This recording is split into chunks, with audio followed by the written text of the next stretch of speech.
So after that আমার চাচাতো ভাই আমাদের বাসায় থাকতে আসে for some reason. Somehow maybe আমাকে লাইক করতো or something. তখন আমি ক্লাস 3-তে উঠেছি। তো ও কত বড় হবে, মেবি 9-10 পরে এরকম হবে। আপনি তখন ক্লাস 1-এ? 3-তে পড়ি। 3-তে। বাসায় একদিন হঠাৎ স্কুল থেকে এসে দেখি ও বাসায়। ওই টাইমে যেটা হয়, আমাদের বাসায় একটা পার্মানেন্ট কাজের মেয়ে রাখা হয়। তো মেয়েটা নিজেই যথেষ্ট নাইসটি পার্সন। এনিওয়ে, সো চাচাতো ভাই থাকতে আসে আমাদের বাসায়। তো একদিন আমাদের সবার রুম আলাদা, জর্জার রুম। আমাদের বাসায় 5টা বেডরুম অ্যান্ড জর্জার বেডরুম 4টার। বাট আমি তখন কার সাথে, কাজের মেয়েটা আমার সাথে ঘুমায় না, আমার রুমে ঘুমায়। তো আমি একদিন ঘুমিয়ে আছি, ঘুম থেকে ঘুমের মধ্যে আর কি হঠাৎ ফিল করি that someone is like embarrassed, had embraced me, something like that. তো আমি ঘুম ভেঙে যায়, পিছনে ফিরে দেখি যে আমার ভাইয়া। তো আই ওয়াজ লাইক, চিল্লাবো না, কান্না করবো না, কি করবো বুঝতেই পারি না। দেন আই ওয়াজ লাইক, ভাইয়া এখানে কি করো, হ্যান ত্যান। আমি উঠে বসে যাই। বসে যাওয়ার পরে তো বুঝতে পারে যে কাজের মেয়েটা নিচে ঘুমাচ্ছে। তো বুঝতে পারে যে আমি যদি এখন কিছু বলি তাহলে কাজের মেয়েটা উঠে যাবে, আম্মু চলে আসবে। অ্যান্ড যাই হোক, তো ওদিনও চলে যায়, ওদিন চলে যায়। পরের দিন শুক্রবার দিন সবাই বাসায় ছিল। What was his response? আপনি তো ওকে জিজ্ঞেস করলেন যে তুমি এখানে কি করো? হ্যাঁ, তুমি এখানে কি করো? এমনি আসছি, নাথিং, লাইক চলে যায়, উঠে চলে যায়। পরের দিন শুক্রবার দিন সবাই বাসায় ছিল। তো আমরা ছাদে গিয়েছি। আমাদের ছাদটা খুব সুন্দর, গাছ লাগানো চারিদিকে, বসার মতো স্পেস আছে, টেবিল আছে। যাই হোক, তো ওখানে আম্মু চা করে নিয়ে গেছে, সবাই চা খাচ্ছে, ভাইয়াও গিয়েছে উপরে। ছাদটা 2টো ছাদ, একটা হচ্ছে চিলে কোঠার একটা ছাদ আছে আর মেইন ছাদটা নিচে। তা আমি আর আমার কাজের মেয়েরা চিলেকোঠার ছাদে উঠেছি। আমার বেস্ট ফ্রেন্ড সবসময় ছিল কাজের মেয়েরা। যারাই কাজের মেয়েরা আসতো তারাই আমার বেস্ট ফ্রেন্ড, বিকজ কেউ তো সাথে থাকে না, ওরাই সাথে থাকে। তো ওকে নিয়ে আমি ছাদে বসেছি। তো ভাইয়া উপর উঠছে, উঠে আমার কাঁধে হাত রেখে বললো, পড়াশোনা কেমন চলে, হ্যান ত্যান। বললাম হ্যাঁ ভালো। বলতেছে কোনো ম্যাথে প্রবলেম হলে আমাকে দেখাও, ইত্যাদি ইত্যাদি কথা বলতেছে। And he tried the same thing that I faced with that driver. He was trying to touch some of my private parts. তো কাজের মেয়েটা এটা বুঝতে পারে, বিকজ আমার থেকে বেশ বড়। তো আমাকে বলে, আপু চলে নিচে চলে যাই। তো আসসালামু আলাইকুম, আমি কথার বয়স কত? 18 up. 18 আপ মানে কি 19 চলছে নাকি 18 আপ হয়ে কয়েক মাস? 19 চলছে, 18 শেষ হয়েছে এবছর আর কি। এবছর শেষ হয়েছে, ওকে। 18 বছরের কথা বা 19 বছরের পড়ুয়া কথা আমাদের সঙ্গে রয়েছেন, শুনি, মানে একেবারেই ছোটবেলা থেকে যেখান থেকে বলার আছে। একটু বাবা মার কথা দিয়ে শুরু করি, as I am coming from them. আব্বু খুব ছোটবেলায় আমার দাদা মারা যান। আমার বাবা তখন পৃথিবীতে আসেননি, অর্থাৎ আমার দাদির পেটে থাকা অবস্থায় আমার দাদা মারা যান। আচ্ছা। তো আব্বুর জন্ম হয় মুক্তিযুদ্ধের প্রায় 6 years আগে।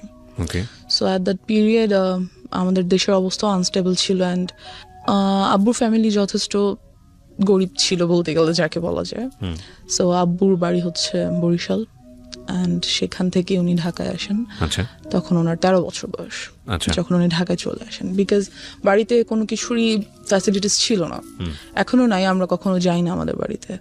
তো ওই সময় উনি ঢাকায় আসেন এবং একটা লাইফ লিড করার জন্য যতটুকু কাজ করার দরকার তাই সবই করেন। ইভেন দো যদি বলি ঠেলা গাড়ি পর্যন্ত তার সে ঠেলা। এই গল্পটা আপনি পরবর্তীতে শুনেছেন কার কাছে? হ্যাঁ, বাবার কাছ থেকে শুনেছি। My dad is one of my friends, best friends. Beautiful. Okay. So আসে এবং আস্তে আস্তে উনি এখানে থেকে পড়াশোনা করে। ঢাকা ভার্সিটি থেকে উনি অনার্স মাস্টার্স করেন। আফটার দ্যাট কামিল, যাকে বলে মাদ্রাসা লাইন, সেখান থেকে উনি পড়াশোনা করেন, ডাবল MA যাকে বলে। তো উনি ওটা থেকে উনি বেশ ভালো একটা জব পায়, অ্যান্ড গুড স্যালারি। এই গেল বাবা। আম্মুদের ফ্যামিলিও খুব যে রিচ ছিল তা না, but they were quite good. আম্মু ঢাকায় চলে আসে খুব ছোট বয়সে, ওয়েন অনার্সে এসে ঢাকায় ভর্তি হয়। এখান থেকে উনিও ঢাকা ভার্সিটি থেকে অনার্স মাস্টার্স করেন, অ্যান্ড দেন LLB করেন, অ্যাডভোকেটশিপ নেন। So both of them, as you can see, both of them are educated, so they are busy. An educated person can't sit at home, never. আমার মনে হয় বাবা মাকে দেখে। তো অফিস, আর আমি হওয়ার পর থেকে আমার খালামুনির কাছে থাকি। You were the first child? Yeah, I'm the first child. Okay. আমার পর আমার একটা ছোট বোন আছে। Age gap? Age gap 8-9। তো এই আম্মু আমাকে, আমার খালামণির বাসা ছিল তখন আমাদের বাসা থেকে বেশ দূরে আর কি, অনেকটুকু দূরে। সেখানে আমাকে রেখে আম্মু অফিসে যেত, বিকজ কোনো অপশনস ছিল না। আফটার দ্যাট খালামণিরও বিয়ে হয়ে যায়, জব হয়ে যায়, সো আমি একাই হয়ে যাই বাসায়। কোন বয়সের কথা বলছেন বা কোন ক্লাসে পড়েন তখন? নার্সারিতে পড়েন, মানে আপনি রিয়েলাইজ করতেন বিষয়গুলো? অফকোর্স আমি এখনো সবকিছু স্পষ্ট মনে করতে পারি, everything, because I felt all of those things happen with me anyways. তো আম্মু আমাকে বাসায় একাই রেখে চলে যেতেন। আমরা যে বিল্ডিংটাতে তখন থাকতাম, ভাড়া থাকতাম, ওখানে 7তলা বিল্ডিং এর অনেক বাচ্চা কাছে ছিল, যা হয় সবার সাথে খেলাধুলা করতাম। আর মেইনলি আমি ছেলেদের সাথে বেশি খেলাধুলা করতাম ছোট থেকে। আমার কাছে হাড়ি পাতিল খেলা তেমন বেশি পছন্দের ছিল না, বরং ফুটবল ক্রিকেট বেশি পছন্দের ছিল। অনেক কাটাছেড়া করতাম। এই যেহেতু আম্মু নেই, বারণ করার কেউ নেই, আমি আমার মতো। তো সেই থেকে দেখা যায় আমি একা, সবাই তো জানে সেটা, আমি বাসায় একা। এখানে একটা ট্র্যাজেডি বলি, সেটা হচ্ছে আমার যে বড় খালামণি, তার ছোট মেয়ে, she is also now very happy, but at that moment she had lots of relationships and she used to talk about all this. কোথাও গেলে, কারোর সাথে দেখা করতে গেলে আমাকে নিয়ে যেত। So I use to like, আমি মাত্র নার্সারিতে পড়তাম, এগুলো নিশ্চয়ই এত কিছু বোঝার মতো মেন্টালিটি হয়নি। She had lots of relationship, মানে একদিন এক ছেলের সঙ্গে দেখা করতে যেত, রাইট, দেখা করতে যেত। এবং আমাকে স্কুল থেকে যখন উনি নিয়ে আসতেন বাসায়, তখন দেখা করতে যেতাম। আর আমি দেখতাম কথা বলছে, দেখা করছে, কেন opposite attracts, which was like, এই থটটা আমি আস্তে আস্তে বুঝতে পারতে শুরু করলাম at the like age of 7 or 6 or 7। যেটা তো কখনই পসিবল না একটা বাচ্চার ক্ষেত্রে, বিকজ আমি ছিলাম ওখানটাতে। যাই হোক, কিছুদিন পর বড় খালামণিরা বাসা চেঞ্জ করে অন্য কোথাও বাসা নিয়ে নিল। এবার যেটা হলো, আমাদের বিল্ডিং এর নিচ তলায় একটা ভাড়া থাকতো একটা মেয়ে। আমাদের বাসা যেহেতু খালি থাকতো অলওয়েজ, ওর বয়ফ্রেন্ডকে আমাদের বাসায় নিয়ে আসতো। এটা আপনার ফ্যামিলি মেম্বাররা জানতো? না, জানতো না, কেউ জানতো না। নিয়ে আসতো বলতে কি, মানে আপনি যখন ফ্রি থাকতেন তখন আসতো? আমি ফ্রি বলতে ওর বয়ফ্রেন্ডকে নিয়ে আমাদের বাসায় আসতো কথা বলার জন্য আর সামথিং। তো আমাদের বাসায় 2টো রুম ছিল, ভাড়া যেহেতু ছিলাম, 2টো রুম ছিল। সামনে ড্রয়িং রুম, মাঝখানে একটা ছোট ডাইনিং, আর ভিতরে একটা বেডরুম। তো ওই বেডরুমটাতে ও বয়ফ্রেন্ডকে নিয়ে থাকতো। আর ওটার যেটা মেইন প্রবলেম, সেটা লাগানো যায় না দরজাটা। তো I use to see whatever they use to do, and mention করেই দেই, they use to have physical relationships over there. And আমি দেখতাম, ফিল করতাম লাইক কেন হচ্ছে এটা, বোঝার চেষ্টা করতাম, বা ইটস সামথিং। কিন্তু আপনি কি ওটা আপনার ফ্যামিলি মেম্বারকে নোট করতেন কখনো, যে তোমরা যখন বাসায় থাকো না তখন? করতে পারিনি, এটারও একটা রিজন আছে। তো ওয়ান ডে আমি ওর আম্মুকে বলি ব্যাপারটা, আপুর আম্মুকে, যে আন্টি, একটা ভাইয়াকে নিয়ে প্রায় আপু আমাদের বাসায় আসে। আন্টি আপুকে অবশ্যই বকা দেয়, অ্যান্ড আফটার দ্যাট ডে আপু আমাকে টর্চার করে, খুব মারে। যখন আম্মু অফিসে চলে যায়, আপু এসে আমাকে খুবই মারে। আমি একটা জিনিস বুঝতে পারছি না, যে আপনার বাবা মা যখন বাসায় থাকছে না তখন আপনাকে গাইডেন্স দিচ্ছে কে? কেউ না, লাইক আমি একাই। স্কুল থেকে বুয়া নিয়ে বাসায় রেখে চলে যেত, খাবার রেডি করা থাকতো, আমি খেতাম, ঘুমিয়ে থাকতাম, হোমওয়ার্ক করতাম, সন্ধ্যায় তো আম্মু চলেই আসতো। আপনাকে স্কুল থেকে পিক অ্যান্ড ড্রপ করতো কে? বুয়া, একটা বুয়া ছিল বাসায়, যে বাসার কাজকর্ম করতো। আর আপনার বাসায় আপনি যখন একা থাকতেন তখন আপনার বাসার আশেপাশের লোকজনের ইজি এন্ট্রান্স ছিল? কোয়াইট, আমার কাছে মানে অ্যাবসার্ড মনে হচ্ছে না? তাই তো, কারণ একটা বাসায় একটা মেয়েকে রেখে এসেছি আমি, আশেপাশের লোকজন ঢুকছে বাসায়।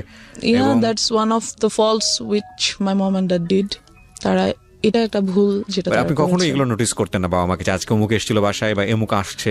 করতাম, কিন্তু আপুর ব্যাপারটা করিনি তখনও। বলতাম, সবই বলতাম। আর আসলে আব্বু আম্মু এত বিজি ছিল, এতটা বেশি বিজি ছিল, বিকজ যেখানে আম্মুর গাইডেন্সটা কম থাকে সেখানে আম্মুর সাথে বন্ধুত্ব হয় না। আর যখন বাচ্চাদের বাবা মার সাথে বন্ধুত্ব না হয়, তখন তারা শেয়ার করতে পারে না কোনো কিছু। মাই হাম্বল রিকোয়েস্ট ইজ, আজকের এই স্টোরিটা সবাই আমাদের সোশ্যাল কন্টেক্সট এবং পারিবারিক অবস্থা থেকে চিন্তা করবেন, যে আমাদের একটা শিশুর বড় হওয়ার জন্যে আমরা যতটা না খেলার মাঠ নিয়ে চিন্তা করি, ঘরের ভেতরের পরিবেশ নিয়ে কি আমরা অতটা চিন্তা করি? এটা খুব খুব খুব important. It's a very serious issue, এবং আমার মনে হয় আজকে ওই জায়গাগুলোকে আমাদের সবার নক করা উচিত। বিকজ ওর লাইফে যেটা ঘটেছে সেটা আরেকজনের লাইফে ঘটুক, আমরা এটা চাই না। It's a social learning, it's a family learning. Okay, এবং আমি ওকে স্যালুট জানাই যে ও নিজেকে এক্সপোজ করে অন্তত আরো 10টা ফ্যামিলিকে সতর্ক করার জন্য এখানে এসছে। জি, তারপর কি হলো? আপনাকে খুব মারলো? হ্যাঁ, খুব মারলো। আমি ভাবলাম আম্মুকে বলবোই যে আপু আমাকে এত মারছে, অ্যান্ড শি টোল্ড মি যে আমি এটা কাউকে বলতে পারবো না, যদি বলি সে আমাকে মেরেই ফেলবে, as I was a child. আর আম্মুকে আমি বললাম ব্যাপারটা যে আম্মু, আপু তো একটা ভাইয়াকে নিয়ে মাঝে মাঝে বাসায় আসে।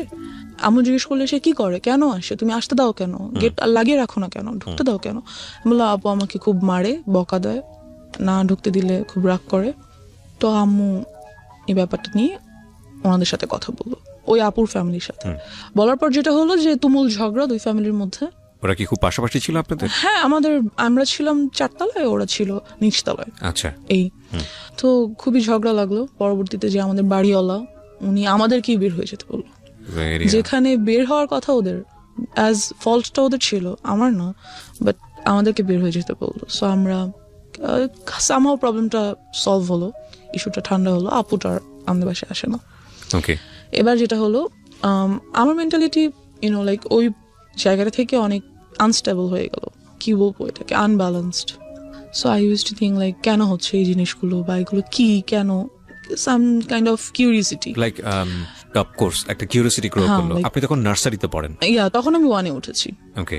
তখন আমি 1-এ উঠেছি, অ্যান্ড আমার কাছে ব্যাপারটা খুবই আনইউজুয়াল। পরে আমাকে অনেক কিছু বলে। একটা বাচ্চা কি বা বলতে পারে, 3-4 একটা বাচ্চা, যতটুকুই ওর কাছে মনে হয়েছে বা ও যা বুঝে সেখান থেকে বলছে আমাকে। Anyway, so and after that আমাদের 6 তলায় একটা ছেলে থাকতো। He proposed me when I was in class 1. Seems funny. Anyways, so আমাকে প্রপোজ করলো যে I want to be your boyfriend. So I was like, yeah, I got a chance. হ্যাঁ, সবার কাছে, আমার কেন নাই? আপুর আছে, ওই আপুর আছে, সেই আপুর আছে, হ্যাঁ আমার এরকম করা উচিত। তো I said okay. So he like কিছু না বুঝিয়ে ওকে করে দিলেন? হ্যাঁ, সবার আছে, সুতরাং আমার ইট ইজ আ ফ্যাশন। হ্যাঁ, আমিও যাবো, ওকে ফাইন, গুড, কি হবে I don't know, like boyfriend, good, ওর সাথে ঘুরবো ফিরবো, কথা বলবো, এই তো। সো একই স্কুলে ছিলাম আমরা, নিয়ে আসতো। আমি ক্লাস 1-এ ছিলাম, সিরিয়াসলি। আমি এখন বলতে গেলেও embarrassed feel হয়, like how did I do that? No, there is a reason, of course, there is a definitely reason. But আমারও হয়তো বা বোঝা উচিত ছিল নিজেকে, হয়তো লাইক টেক কেয়ার করা উচিত ছিল, বিকজ আপনি একটা চাইল্ড সে সময়, রাইট? বোঝা উচিত ছিল আপনার প্যারেন্টের। যাই হোক, আমরা সেই ডিসকাশনে পরে যাব। বাট তারা আসলে কিভাবেই বা বুঝবে, আমিও তো তাদেরকে ঠিক ওভাবে বলতে পারি নাই। It's a situation actually. Okay, so then he was my first boyfriend. Okay. Then somehow ওরা বাসা চেঞ্জ করে ফেলে। বয়ফ্রেন্ড এই আর কি, ও তো একটা বাচ্চা, ওই বা বয়ফ্রেন্ড গার্লফ্রেন্ডের কি বুঝে। যাই হোক, তো somehow ওরা বাসা চেঞ্জ করে ফেলার পরে I used to like a boy. I used to like him very much because he looked very cute. So বাচ্চা ছিলাম দুজনেই, ও আমার ক্লাসমেট ছিল, তখন আমি 2-তে উঠেছি। এনিওয়েজ, তো এই তারপর আমরা ওখান থেকে বাসা চেঞ্জ করে ফেলি। বাসা চেঞ্জ করে আমার যে বর্তমান বাসা, মানে আমাদের নিজেদের বাড়ি করে ফেলি আর কি, সেখানে চলে আসি। আসবার পর আমরা এখান থেকেই শুরু হয় আমার লাইফের মোস্ট ট্র্যাজিক পার্ট, বিকজ আমাদের যে এলাকাটা মেনশন করছি না, বাট কি বলবো, এলাকা বলা যায় না আসলে। Can any people like live there? I feel, because ওই সময়টাতে ওটা মানুষের বসবাস উপযুক্ত তো ছিল না। Fine, I want to listen to your story. What happened there? আমরা একটা মৃত্যুর জন্য যেটা একটা অনুষ্ঠান হয়, কাইন্ড অফ কুলখানি বা কোনো কিছু, কুলখানি, I don't know, অনেকজনকে ডেকে খাওয়া দাওয়া করায়, সামথিং লাইক দ্যাট। অনেক ছোট ছিলাম, মনে নেই, 2-তে আমি তখন উঠেছি মাত্র। যাই হোক, তো সেখানে আমরা যাওয়ার পর যেটা হয়, আমরা আমার কাইন্ড অফ নানা, মানে আমার আম্মুর খালু যান হয়, ওনাদের গাড়িতে করে সেখানে যাই। তো ওই গাড়ির ড্রাইভার, সো আমি একটু ছোট বাচ্চাই ছিলাম, তো সে আমাকে খুব কোলে টোলে করে নিয়ে আদর করে, এখানে ওখানে ঘুরাতে নিয়ে যায়। And then I noticed something, যেহেতু আমি অনেক কিছুই বুঝি এই ব্যাপারগুলোতে, লাইক ফিজিক্যালি কিভাবে you have to save yourself, আমি অনেকটাই বুঝি এই ব্যাপারগুলো। তো he tries to touch my private parts, and আমি বুঝতে পারি ব্যাপারগুলো, ফিল করি। সো আমি ওনার কাছে আর যেতে চাই না। কি ছিল উনি?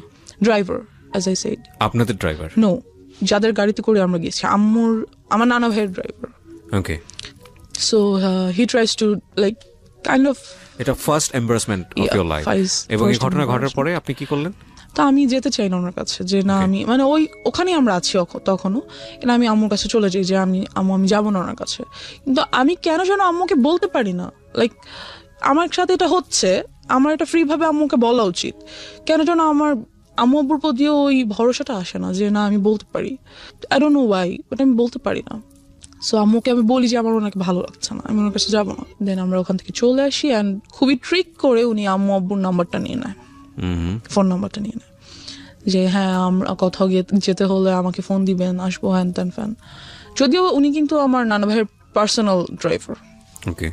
সো বলে যে হ্যাঁ হ্যাঁ প্লিজ যাবো হ্যান ত্যান ফ্যান। তারপর আমার নাম্বারটা দিয়ে দেয়, এবং আরো 2 বার আমরা 2টো জায়গায় যাই এবং ওনাকে সাথে করে নিয়ে যাওয়া হয়। আচ্ছা। সো এই হচ্ছে আমার first harassment or something like that. Secondly যেটা হয়, এবং এটা আপনি কাউকে বলেননি? না, এটা আমি কাউকে বলিনি। ইভেন এখনো পর্যন্ত আব্বু আম্মুকে আমি এইভাবে বলিনি। ফার্স্ট টাইম আপনি আজকে বললেন এখানে?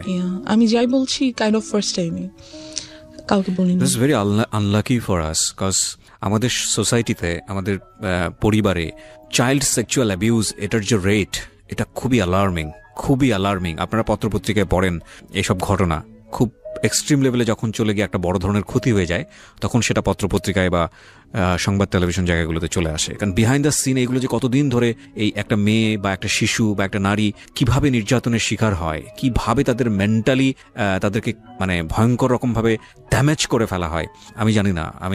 আমার মনে হয় এই জিনিসগুলোকে আরো বেশি বেশি করে এক্সপোজ করা উচিত, বলা উচিত। কজ আমি ভিকটিম, আমি কেন এটা বলতে পারবো না? কোথায় সমস্যা? ট্যাবুটা কোথায়?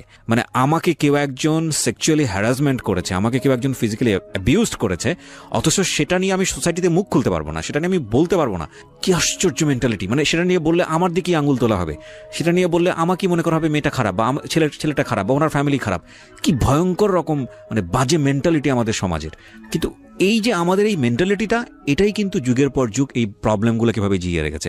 আজকে যদি পরিবারের কাছে এই মেয়েটা এতটা বেশি সাবলীল হতো, আজকে যদি ওর বলার ক্ষমতা তৈরি হতো, ওকে যদি এনভায়রনমেন্টটা দেওয়া হতো, তাহলে ওর শৈশবটা হয়তো বা এরকম হতে পারতো না। কজ ও বলেছে একটু আগে যে দিস ইজ দ্য নাম্বার 1। আরও কি যে অপেক্ষা করছে আপনাদের জন্য, আপনারা একটু শুনুন, তাহলে বুঝতে পারবেন। জি বলুন। তারপর যেটা হয়, তো ওই ড্রাইভারের সাথে আমাদের আর দেখা হয় না। Anyways he is vanished somehow. So after that আমার চাচাতো ভাই আমাদের বাসায় থাকতে আসে for some reason. Somehow maybe আমাকে লাইক করতো আর সামথিং। তখন আমি ক্লাস 3-তে উঠেছি। তো ও কত বড় হবে, মেবি 9-10 পরে এরকম হবে। আপনি তখন ক্লাস 3-তে পড়ি। 3-তে? বাসায় একদিন হঠাৎ স্কুল থেকে এসে দেখি ও বাসায়। ওই টাইমে যেটা হয়, আমাদের বাসায় একটা পার্মানেন্ট কাজের মেয়ে রাখা হয়। তো মেয়েটা নিজেই যথেষ্ট ন্যাস্টি পার্সন। এনিওয়ে, সো চাচাতো ভাই থাকতে আসে আমাদের বাসায়। তো একদিন আমাদের সবার রুম আলাদা, জর্জার রুম। আমাদের বাসায় 5টা বেডরুম, অ্যান্ড জর্জার বেডরুম 4টার। বাট আমি তখন কার সাথে, কাজের মেয়েটা আমার সাথে ঘুমায় না, আমার রুমে ঘুমায়। তো আমি একদিন ঘুমিয়ে আছি, ঘুম থেকে ঘুমের মধ্যে আর কি হঠাৎ ফিল করি that someone is like embarrassed, had embraced me, something like that. তো আমি ঘুম ভেঙে যায়, পিছনে ফিরে দেখি যে আমার ভাইয়া। তো আই ওয়াজ লাইক, চিল্লাবো না, কান্না করবো না, কি করবো বুঝতেই পারি না। দেন আই ওয়াজ লাইক, ভাইয়া এখানে কি করো, হ্যান ত্যান। আমি উঠে বসে যাই। বসে যাওয়ার পরে তো বুঝতে পারে যে কাজের মেয়েটা নিচে ঘুমাচ্ছে। তো বুঝতে পারে যে আমি যদি এখন কিছু বলি তাহলে কাজের মেয়েটা উঠে যাবে, আম্মু আব্বু চলে আসবে, অ্যান্ড যাই হোক তো ওদিনও চলে যায়। ওদিন চলে যায়। পরের দিন শুক্রবার দিন সবাই বাসায় ছিল। What was his response? আপনি তোকে জিজ্ঞেস করলেন যে তুমি এখানে কি করো? হ্যাঁ, তুমি এখানে কি করো? এমনি আসছি, নাথিং, লাইক চলে যায়, উঠে চলে যায়। পরের দিন শুক্রবার দিন সবাই বাসায় ছিল, তো আমরা ছাদে গিয়েছি। আমাদের ছাদটা খুব সুন্দর, গাছ লাগানো চারিদিকে, বসার মতো স্পেস আছে, টেবিল আছে, যাই হোক। তো ওখানে আম্মু চা করে নিয়ে গেছে, সবাই চা খাচ্ছে, ভাইয়াও গিয়েছে উপরে। ছাদটা 2টো ছাদ, একটা হচ্ছে চিলে কোঠার একটা ছাদ আছে, আর মেইন ছাদটা নিচে। তো আমি আর আমার কাজের মেয়েটা চিলেকোটার ছাদে উঠেছি। আমার বেস্ট ফ্রেন্ড সবসময় ছিল কাজের মেয়েরা। যারাই কাজের মেয়েরা আসতো তারাই আমার বেস্ট ফ্রেন্ড, বিকজ কেউ তো সাথে থাকে না, ওরাই সাথে থাকে। তো ওকে নিয়ে আমি ছাদে বসেছি। তো ভাইয়া উপর উঠে আমার কাঁধে হাত রেখে বললো, পড়াশোনা কেমন চলে, হ্যান ত্যান। বললাম হ্যাঁ ভালো। বলতেছে কোনো ম্যাথে প্রবলেম হলে আমাকে দেখাও, ইত্যাদি ইত্যাদি কথা বলতেছে। And he tried the same thing that I faced with that driver. He was trying to touch some of my private parts. তো কাজের মেয়েটা এটা বুঝতে পারে, বিকজ আমার থেকে বেশ বড়। তো আমাকে বলে, আপু চলে নিচে চলে যাই। তো আমিও ফিল করছিলাম সো আই ওয়াজ লাইক হ্যাঁ নিশ্চয়, বাট ভাইয়া আমাকে যেতে দিচ্ছে না। সো না থাকো, এখানে কত সুন্দর লাগছে, পরিবেশটা ভালো লাগছে, যেতে দিচ্ছে না। এই গেল সামহাও। তো আমি চলে আসি নিচে, কিছুক্ষণ বাদে চলে আসি। তাই আম্মুকে বলি ব্যাপারটা, যে আম্মু ভাইয়া আমার সাথে, আমি আম্মুকে ডাইরেক্টলি বলি যে আম্মু ভাইয়া আমার প্রাইভেট পার্স টাচ করার চেষ্টা করে। এটা বলার পর আমার চাচার সাথে আর কি আব্বুর তুমুল ঝগড়া হয়। ও তার মানে আলটিমেটলি আমি একবার বলে ফেলি, হ্যাঁ একবার বলি আম্মুকে, আম্মু আব্বুকে বলে, দেন তো ওদের সাথে খুবই ঝগড়া হয়। আর ওই ভাইয়াকে আমাদের বাসায় আসতে মানা করে দেয়। কারণ ব্যাপার হচ্ছে আব্বু আম্মুই বা কি করবে, এতবার, এতজন, এত মানুষ, কয়জনকে বাসায় আসতে মানা করবে, কয়জনকে ধরে রাখবে, দরজা কি সবসময় বন্ধ রাখবে বাসার? এটা তো সম্ভব না। যাই হোক সামহাও ওটা চলে যায়। আমি তখন ক্লাস 3-তে, এবং আম্মু আমার জন্য একটা টিচার রাখে। আমার বাসায় কখনো টিচার ছিল না, আম্মুই পড়াতো। বাট তখন দেখা যায় যে আম্মু তখন অ্যাডভোকেটশিপটা ছেড়ে দেয়, ছেড়ে দিয়ে আম্মু একটা গভর্নমেন্ট জব নেয়। এতে করে যেটা হয় যে আম্মু খুবই বিজি হয়ে যায়। ওখানে তো অ্যাডভোকেটশিপে হচ্ছে কেস পাবো, যাবো, এরকম কিছু পাবো না, বাসায় আছি। বাট একটা জব ইজ 9 to 5 ডিউটি। আর আম্মুর যেই অফিসটা পড়ে যায় অনেক দূরে, সেখানে যেতেই প্রায় 1.5-2 ঘন্টার মতো লাগে। সো আমাকে একেবারেই টাইম দিতে পারে না। বাট তখন যেটা হয়, আমার খালামণিকে তারা আমাদের বাসায় নিয়ে আসে, খালামণি আর তার হাজব্যান্ডকে। অ্যান্ড আমার সেফটির জন্য আব্বু আম্মু তাদেরকে একটা ফ্ল্যাট গিফট করে দেয় আমাদের বাসায়, ওকে, যে যাতে আমার ছেলে মেয়েরা সেফ থাকে এই জন্য। তো খালামণিও জব করে, মেইন প্রবলেম এখানেই। তো দেখা যায় সেটা আসলে কি বলবো, সবসময় সবাই সবকিছু বুঝে না, ইউনো। অনেক সময় আমরা অনেক কিছু দেখেও দেখতে পারি না, ব্যাপারটা এরকম। প্রিয় শ্রোতা, জীবন গল্পের এখন পর্যন্ত সেরা কয়েকটি গল্প এবং রেডিওতে অপ্রকাশিত একটি গল্প, একটি বিশেষ গল্প নিয়ে এবারের বই প্রকাশ হতে যাচ্ছে জীবন গল্প পার্ট 2। যারা এই বইটি ঘরে বসেই সংগ্রহ করতে চান, কারণ অল্প সংখ্যক বই বাজারে আনা হয় প্রতি বছরই ফেব্রুয়ারি মেলাকে কেন্দ্র করে, বইমেলাকে কেন্দ্র করে, তারা ফোন দেবেন এই নাম্বারে। নাম্বারটি হচ্ছে boibajar.com-এর, এবং নাম্বারটি হচ্ছে 09611262020। আমি আবারও বলছি 09611262020। এই নাম্বারটিতে ফোন দিন। বইয়ের মূল্য রাখা হয়েছে সর্বসাকুল্যে 200 টাকা মাত্র। ওকে, যেখানটা আমরা ছিলাম। যাই হোক, তো খালামণি থাকে, তো আমার জন্য একটা টিচার রাখা হয়। টিচারটাকে বলা হয় যে তুমি সন্ধ্যায় আসবো, কারণ আমি সন্ধ্যা বাসায় আসবো। আম্মু বলে যে আমি সন্ধ্যায় আসবো আর তুমিও সন্ধ্যায় আসবো। Your mom is lawyer. Yeah. That time উনি কি প্র্যাকটিসে ছিল? না, উনি তখন প্র্যাকটিস ছেড়েছে, মাত্র নিউ ছেড়ে একটা গভর্নমেন্ট জবে ঢুকলো। ওকে। তো ওনাকে বললো যে সন্ধ্যার পর আসতে, যেহেতু সন্ধ্যার পর আমার অফিস থেকে আসবে। এই তো আমাদেরকে আমার রুমে বসে পড়তে নিষেধ করে দেওয়া হলো। যেটা করা হলো যে ড্রয়িং রুমে বসে পড়বে, যাতে আমি দেখতে পারি তোমাদেরকে। যাই হোক, তো আম্মু ড্রয়িং রুমে বরাবরই ডাইনিং রুমে বসে আম্মু অফিসের কাজ করতো ল্যাপটপে, আর আমি স্যারের কাছে পড়তাম। তা অনেক সময় দেখা যায় সব সময় কি আর সন্ধ্যার পর আম্মু চলে আসতে পারে, রাস্তায় জ্যাম থাকে, অফিসে কাজ থাকে, অনেক কিছুই। সো ইয়া, এরকমই মাঝে মাঝে হতো।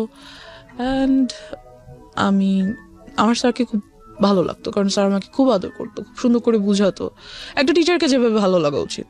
That's it. তো স্যার যেটা করে যে আমাকে অলওয়েজ স্কুলে নিয়ে পড়ায়। ওয়াই? স্যার বলতে কি, হোম টিউটর আমরা কেমন রাখি একটা বাচ্চার জন্য, অনার্সে পড়ুয়া কোনো ছেলে বা মেয়ে এরকম। তো সে আমাকে অলওয়েজ স্কুলে নিয়ে বসিয়ে পড়াতো। ছোট থেকে আমি খুব হেলদি ছিলাম, so he used to do the same things. তো ফার্স্ট ডেতে তো আপনার বুঝে যাওয়া উচিত ছিল যে এটা তো আসলে ফার্স্ট ডেতে তো উনি এরকম করেনি। ওকে। আফটার 6 or 7 months আমাকে পড়াতে একটা টাইমে এসে এরকম, দেন যেটা হলো যে উনি বুঝতে পারলো যে আমি এটা পছন্দ করছি না, এবং এই ব্যাপারটার পর আমি ওনার কাছে যে আর পড়ি না, ওকে, ওনার কাছে যেতে চাচ্ছি না। তো উনি করলো কি, নানান কথা আমাকে বলে, like love and relationship and কোন ক্লাসে তখন আপনি? ক্লাস 3-তে। ক্লাস 3-তে only, and I just can't understand একটা টিচার অনার্সে পড়ে, সে কিভাবে ভাবে যে আমি একটা ক্লাস 3 এর বাচ্চাকে রিলেশনশিপ এর ব্যাপারে বলি। I don't know. তো and he said I want to be your boyfriend. একটা teacher, and I was like আমি আম্মুকে বলে দিব। তো বলতেছে বলো, তোমার আম্মু কখনোই বিলিভ করবে না। and he was right, আমি আম্মুকে বললাম আর আম্মু এটা বিলিভ করলো না। কাজ যে টিচারটা ছিল উনি আব্বু আম্মুর খুবই পরিচিত একজনের ছেলে ছিল, বেশ ঘনিষ্ঠ একজনের ছেলে। তো আম্মু এটা কেন বিলিভ করলো না? তারা কি বলতে চাইলো আপনাকে? বললো যে, আমি বললাম যে আম্মু স্যার আমাকে বলে স্যার যাতে আমার বয়ফ্রেন্ড হয়ে যায়।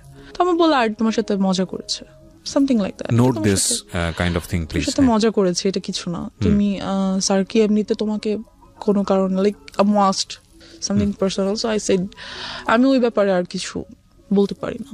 আই ডোন্ট নো ওয়াই, আমি সবসময় এখানটাতে যে আটকে যাই, আম্মুকে বলতে পারি না কেন জানি। আচ্ছা, আপনি আমাকে একটু বলেন যে আগের যে দুটো ঘটনা আপনি আপনার ফ্যামিলিকে জানিয়েছিলেন, তারা কি আপনাকে কোনোভাবে ব্লেম করেছিল? না, করেনি বা ওরা সেটাকে ওভারকাম করার চেষ্টা করেছে। যেমন ভাইয়াকে বাসায় আসতে মানা করে দিল। এর আগে যে কাহিনীটা বললাম, সেটা তো ডেফিনেটলি তারা করেছে, আপনি এটা বলেছেন, কিন্তু থাকে না অনেক সময় আপনাকে দোষ দিয়ে দেওয়া, মেয়েদেরকে দোষ দিয়ে দেওয়া, এটা করেনি? আমার আব্বু এডুকেটেড পারসন, তারা বুঝতে পারে ব্যাপার। আচ্ছা ফাইন, তো আপনাকে কোনোভাবে কি বুঝিয়েছিল যে দেখো কোনটা গুড টাচ কোনটা ব্যাড টাচ, এবং এরকম হলে তোমার কি করতে হবে? আমাকে বুঝায়নি। কারণ হচ্ছে আপনি নিজেও কি কোনো গ্লুমি সেন্সে ছিলেন যে আসলে কি হচ্ছে, কেনই বা এরকম হচ্ছে? আমি অফ কোর্স ছিলাম। I was very confused because ওই পর্যন্ত আমি জানতাম না, যদি আমি সরাসরি বলি সেক্সুয়ালিটি কি, আমি জানতাম না। I didn't new, so I had to face them. So আপনাকে আপনার ফ্যামিলি মেম্বাররা ক্লিয়ার করেনি যে মা আসলে এই জিনিসটা এরা ট্রাই করছে, that is actually bad thing, so you have to be aware of? এটা কখনো বলেনি। সো আপনি যে থেকে একটা ধোঁয়াশার মধ্যে ছিলেন। আপনার কোয়ারি হতো না, বাবা মাকে জিজ্ঞেস করতেন না যে মা আসলে সবাই কেন এরকম করছে? হতো, বাট আমি কেমন করে মানে আমি কেন যেন আনকমফোর্টেবল ফিল করতাম ওই ব্যাপারটাতে জিজ্ঞেস করতে। লাইক আমার ভালো লাগতো না, বা আমি চেতাম না, বা চাইলেও পারতাম না, এরকম কিছু। তো যাই হোক, তো স্যারকে বলা হলো। তো স্যার আমাকে 1.5 year পড়াইছে। তো অ্যাট দ্যাট টাইম যখন 1 year কাছাকাছি প্রায়, তো he gave me a love letter. সে সেখানে লিখেছে, আমি তোমাকে অনেক পছন্দ করি, তোমাকে আমি অনেক আদর করব, তুমি ঠিক মতো পড়াশোনা করো, বড় হও, দেন আমি তোমাকে বিয়ে করব, হ্যান ত্যান ফ্যান। তো আমি আম্মুকে দেখানোর পরিবর্তে সেটা আমার ফ্রেন্ডকে দেখালাম, স্কুল ফ্রেন্ডসদেরকে। তখন আমি পড়ি ক্লাস 3-তে। যে কাহিনীটা হলো সেটা হচ্ছে ওই ব্যাপারটা নিয়ে পুরো স্কুলে কাহিনী হয়ে গেল। তো যে ওই মেয়েটাকে ওর স্যার লাভ লেটার দিছে, এন্ড প্রিন্সিপাল আম্মুকে ডাকলো। এবং কাহিনী শুধু এক জায়গায় লেগেছে আরেক জায়গায়, এরকম একটা অবস্থা। কাহিনীটা শুধু ওই পর্যন্তই হলো না যে লাভ লেটার হয়ে গেল, ওরা বিয়ে করবে, ওদের কতদিন পরে ওদের বেবি হবে, হ্যান ত্যান, বাচ্চারা যা করে নর্মালি, মানে বিশাল কাহিনী, পুরো স্কুল জানাজানি হয়ে গেল এটা। আম্মুকে কিন্তু আমি তখনও বলিনি, ইভেন দো লাভ লেটারটা আমি স্যারকে কোনো রিপ্লাইও করিনি, কিছুই না, বাট ব্যাপারটা পুরো স্কুলে কাহিনী হয়ে গেল। এন্ড প্রিন্সিপাল ডাকলো আম্মুকে। সো আম্মু গেল, ক্লাস টিচার, প্রিন্সিপাল সবাই মিলে বললো আম্মুকে যে এরকম কি হয়েছে, আমরা তো জানি না, কেন স্কুলে এত গুজব, হ্যান ত্যান। যেটা ওদেরকে বলা হলো যে আপনি আপনার মেয়েকে স্কুল থেকে নিয়ে যান, ডিরেক্টলি বলা হলো যে নিয়ে যান স্কুল থেকে, আপনার মেয়ে আজে বাজে গল্প করে, ও বাকি বাচ্চাদেরকে নষ্ট করে ফেলবে। আমি কিছুই করি নাই, কি বা করবো, আর আমি বুঝি বা কি বলবো, বা কি আজে বাজে গল্প বা কি করবো। বাট যাই হোক, এরকমটা বলা হলো, অ্যান্ড ও স্কুল থেকে আমাকে নিয়ে আসা হলো, আম্মু নিয়ে আসলো, অ্যান্ড ওই টিচারটাকে বাদ দিয়ে দিল। দেন আপনি তো ফ্যামিলিকে বললেন যে ঘটনাটা কি ছিল? আমাকে লেটারটা দেখালাম। আচ্ছা, তারপর? That's it. তো লেটারটা দেখে আম্মু আমাকে কিছুই বললো না, কিছু জিজ্ঞেস করেনি, নাথিং।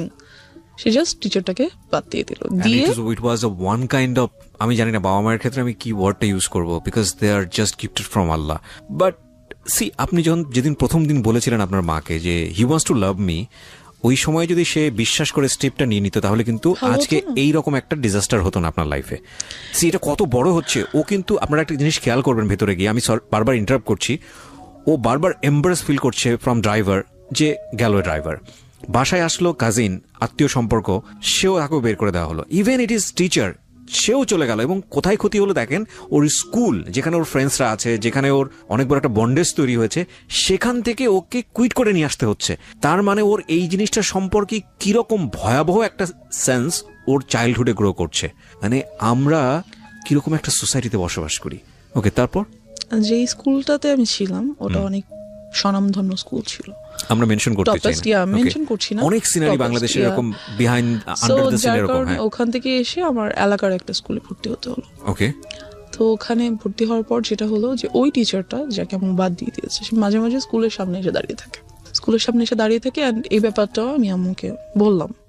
চিপস নিয়ে আসে, চকলেট নিয়ে আসে, বেলুনস নিয়ে আসে, হ্যান ত্যান।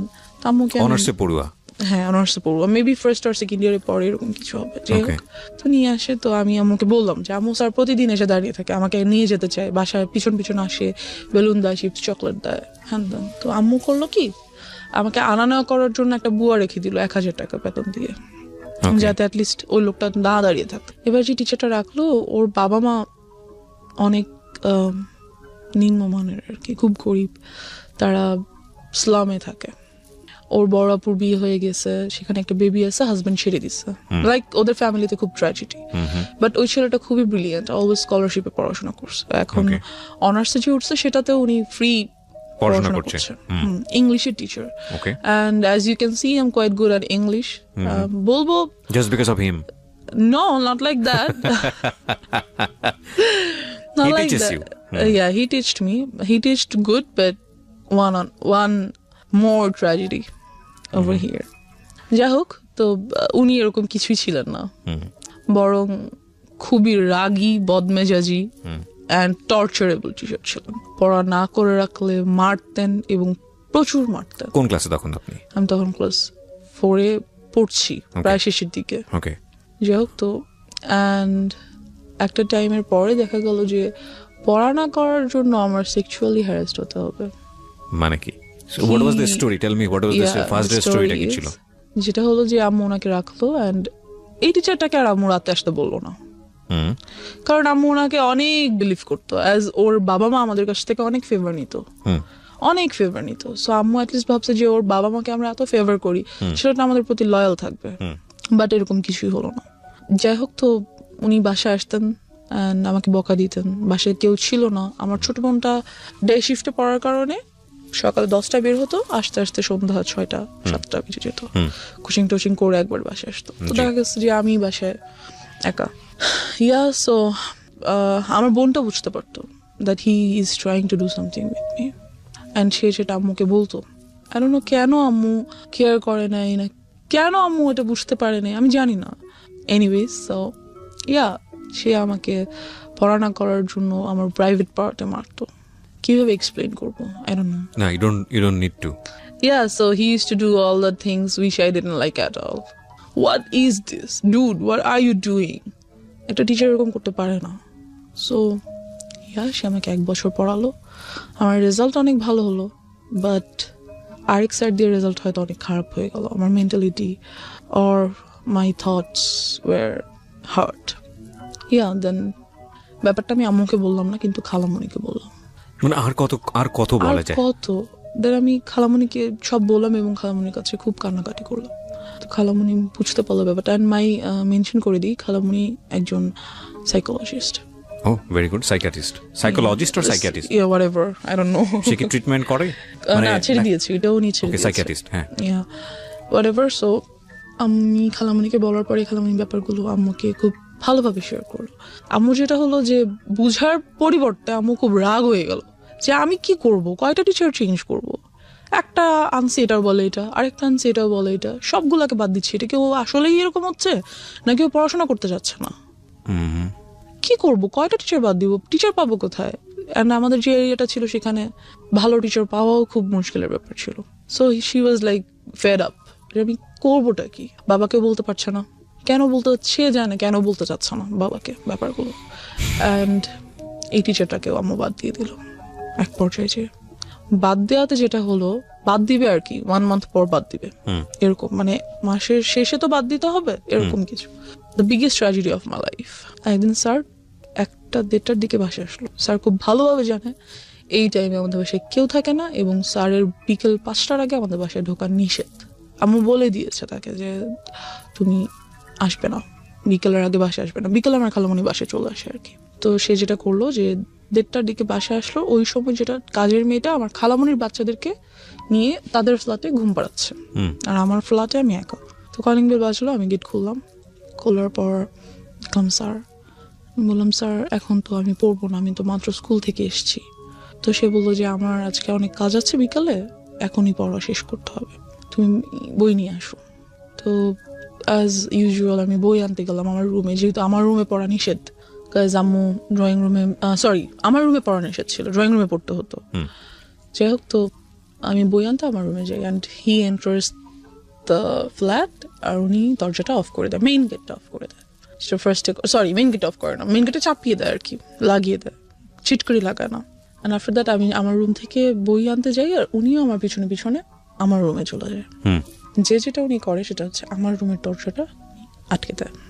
আটকে উনি আমাকে ফার্স্টে 2টা চড় দেয়, দিয়ে একটা লাথি মেরে খাটের মধ্যে ফেলে দেয়। যেটা করে, আমি স্কার্ট পরা ছিলাম অ্যান্ড ওটা উনি ছিঁড়ে ফেলে। আফটার দ্যাট উনি আমাকে আমার পায়ের উপরে পা দিয়ে হাঁটু দিয়ে বসে, আমার গলার উপরে কোলবালিশ দিয়ে দেয়, আর মুখটা খুব জোরে চেপে ধরে। So I was like stuck. হয়তো আল্লাহই কোনোভাবে হেল্প করছে আমাকে, যে ঠিক ওই টাইমটাতেই আমাদের মাঝখানের ফ্ল্যাটের এক ভাড়াটিয়া উপরে আসে, তার চিনি লাগবে। সো এসে উনি দেখে যে দরজায় টিচারের ছেলেদের জুতা, যেহেতু আমাদের বাসায় ছেলেদের জুতা আসে না, থাকে না কখনো। সো নক করা মাত্র দরজাটা খুলে যায়, ধাক্কা দেওয়া মাত্র ঢুকেই ফিল করে যে ভিতরে আমার রুমে কেউ আছে and something is going on. আমি হয়তো চিল্লাতে পারছিলাম না, বাট সাউন্ড তো করতে পারছিলাম, ধস্তাধস্তি তো করছিলাম। সো উনি বুঝতে পারে ব্যাপারটা, বুঝে উনি খুবই প্রচন্ড জোরে আমার দরজায় নক করে অ্যান্ড স্যার নকটা শুনেই আমাকে ছেড়ে উঠে দাঁড়িয়ে দরজাটা খুলে টেবিলে চলে যায়, যে বসে থাকে অ্যান্ড আমার দিকে জাস্ট একবার তাকায়, লাইক আ লুক, আমাকে সাবধান করে দাও, হেই ডোন্ট ইউ ডেয়ার, কাউকে বলা যাবে না, সামথিং লাইক দ্যাট। তো আমি যেটা করি, আমি দৌড়ে আন্টিকে জড়িয়ে ধরি অ্যান্ড কান্না করে দিই, আন্টির কাছে কান্না করি খুবই, যে আন্টি আমাকে কোলে নিয়ে ওনাদের বাসায় চলে যায়। তখন আমি ক্লাস 5-এ পড়ি। নিয়ে যায় এবং জিজ্ঞেস করে কি হয়েছে। ইতিমধ্যে স্যার বাসা থেকে বের হয়ে চলে যায়। এরকম একটা অ্যাটাক উনি কেন করলো? কোন ধরনের কোন আমি খালামণিকে বলেছি। ও, তার আম্মু যে তার মাকে বলেছে। ওনাকে কি বিষয়টা আগে থেকে নক দেওয়া হয়েছিল আপনার ফ্যামিলি থেকে, না তোমাকে বাদ দিয়ে দেওয়া হচ্ছে বা এরকম করে দিমাসি? Maybe, I don't know. অবশ্যই না হলে উনি এরকম করার তো কথা না। Okay, so what was his intense basically? কি চাচ্ছিল সে? যেহেতু জিনিসটা হয়তো সে ভাবছে যে আমাকে যেহেতু বাদ দিয়েই দিচ্ছে, আমার নামে একটা বদনাম হচ্ছেই, তাহলে বদনামটা কিছু না করে কেন হবে, আমি কিছু করি দেন হোক, মেবি সামথিং লাইক দ্যাট। কিছু যে সে করেনি তা তো না, কিছু তো সে করেছে, কিছুটার তো আর বদনাম হবে না। যখন বলে হবে তখন তো ফুল বদনামটাই হবে। সো সে চাইছে তো আমি ফুলই করি, কেন করবো না। তারপর কি হলো আপনার খালামণির সঙ্গে? খালামণি না, সরি, আন্টি, পাশের বাসায় আন্টি। তো আমি খুব তখন তো বাসায় কেউ নেই। তো কান্নাকাটি করার পরে আম্মুকে আন্টির সাথে ফোন করলো। ফোন করে ব্যাপারটা বলার পরে আম্মু বললো, আচ্ছা ভাবি, ওকে আপনি আপনার কাছে রাখেন। আমি এতটাই ভয় পেয়ে গেছিলাম যে এর পরের 1 মান্থ আমি ঘুমাতে পারিনি রাতে।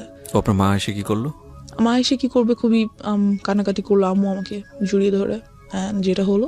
What was your father role? উনি আসলে আব্বুকে আম্মু বলতো না, কারণ আম্মু জানে যে আব্বুকে যদি একটার কথা বলে আব্বু খুন করে ফেলবে সবাইকে, সামথিং লাইক দ্যাট। আব্বু অনেক ভালো, খুব কাম মাইন্ডেড, বাট যখন রাগ করে হি spares nobody, something like that. তো এই ব্যাপারটা আব্বুকে বললো, কারণ বলাই লাগবে, কিছু করার নেই, এত বড় একটা ঘটনা, রাইট? সো আব্বুকে বলার পর যেটা হলো, আব্বু বললো ওকে আমি পুলিশে দিয়ে দিব। ডেফিনেটলি দেওয়া উচিত, আমি ওকে রাখবোই না, ওর একটা কিছু করতেই হবে। যেটা করলো, লোকজন নিয়ে ওই মুহূর্তেই, যখন আব্বুকে বলা হলো অফিস থেকে আসার পর, ওই মুহূর্তেই ওদের বস্তিতে চলে যাওয়া হলো, যে ওদেরকে রাখবো না, ওই পুরো বস্তি আমি জ্বালা দিব। আব্বু ওয়াজ লাইক ফায়ার। সো গেল, লোকজন নিয়ে গেল। এখানে যেটা হলো, বাবা তুমি যে লোকজনকে বলবা, তোমার মেন্টালিটি আর মানুষের মেন্টালিটি এক না। আমি পুরো এলাকায় ফেমাস হয়ে গেলাম। ওনার শাস্তি হলো, অবশ্যই হলো, কিন্তু এখান দিয়ে যে ক্ষতিটা হলো যে ওনাকে অ্যারেস্ট করা হলো। আপনি যখন ক্লাস 5-এ? হ্যাঁ, পরে উনি অবশ্য জামিনে ছাড়া পেয়ে যায়। আচ্ছা, কেস ফাইল করা হয়েছিল তাহলে? হ্যাঁ, আমার নামে প্রচুর বদনাম হয়ে গেল। আমার কোনো বন্ধু বান্ধব হয় না, আমাদের বাসায় কেউ আসে না, আমার সাথে কেউ খেলে না। I was totally alone. যেটা হলো, আব্বু আম্মু আমাকে স্কুলে নিয়ে যেত, স্কুল থেকে নিয়ে আসতো, এরকম চললো কিছুদিন, লাইক 6 or 7 months এরকমটা চললো। তারপর যেটা হলো, আর কতদিন সম্ভব স্কুলে নিয়ে যাওয়া, নিয়ে আসা, তাদের খুব টাফ। আম্মুর অফিসে লাইক শোকজ করে দিবে এমন একটা ব্যাপার, চাকরিতে বাদ দিয়ে দিবে এমন একটা ব্যাপার হয়ে গেছে। বিকজ সো আম্মু ভাবলো যে অনেকদিন তো হয়েছে, এখন বোধহয় সবকিছু normal, we can be back in our normal life again.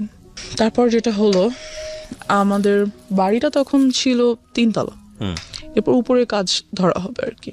তো খুব মিস্ত্রি আসে বাসায়।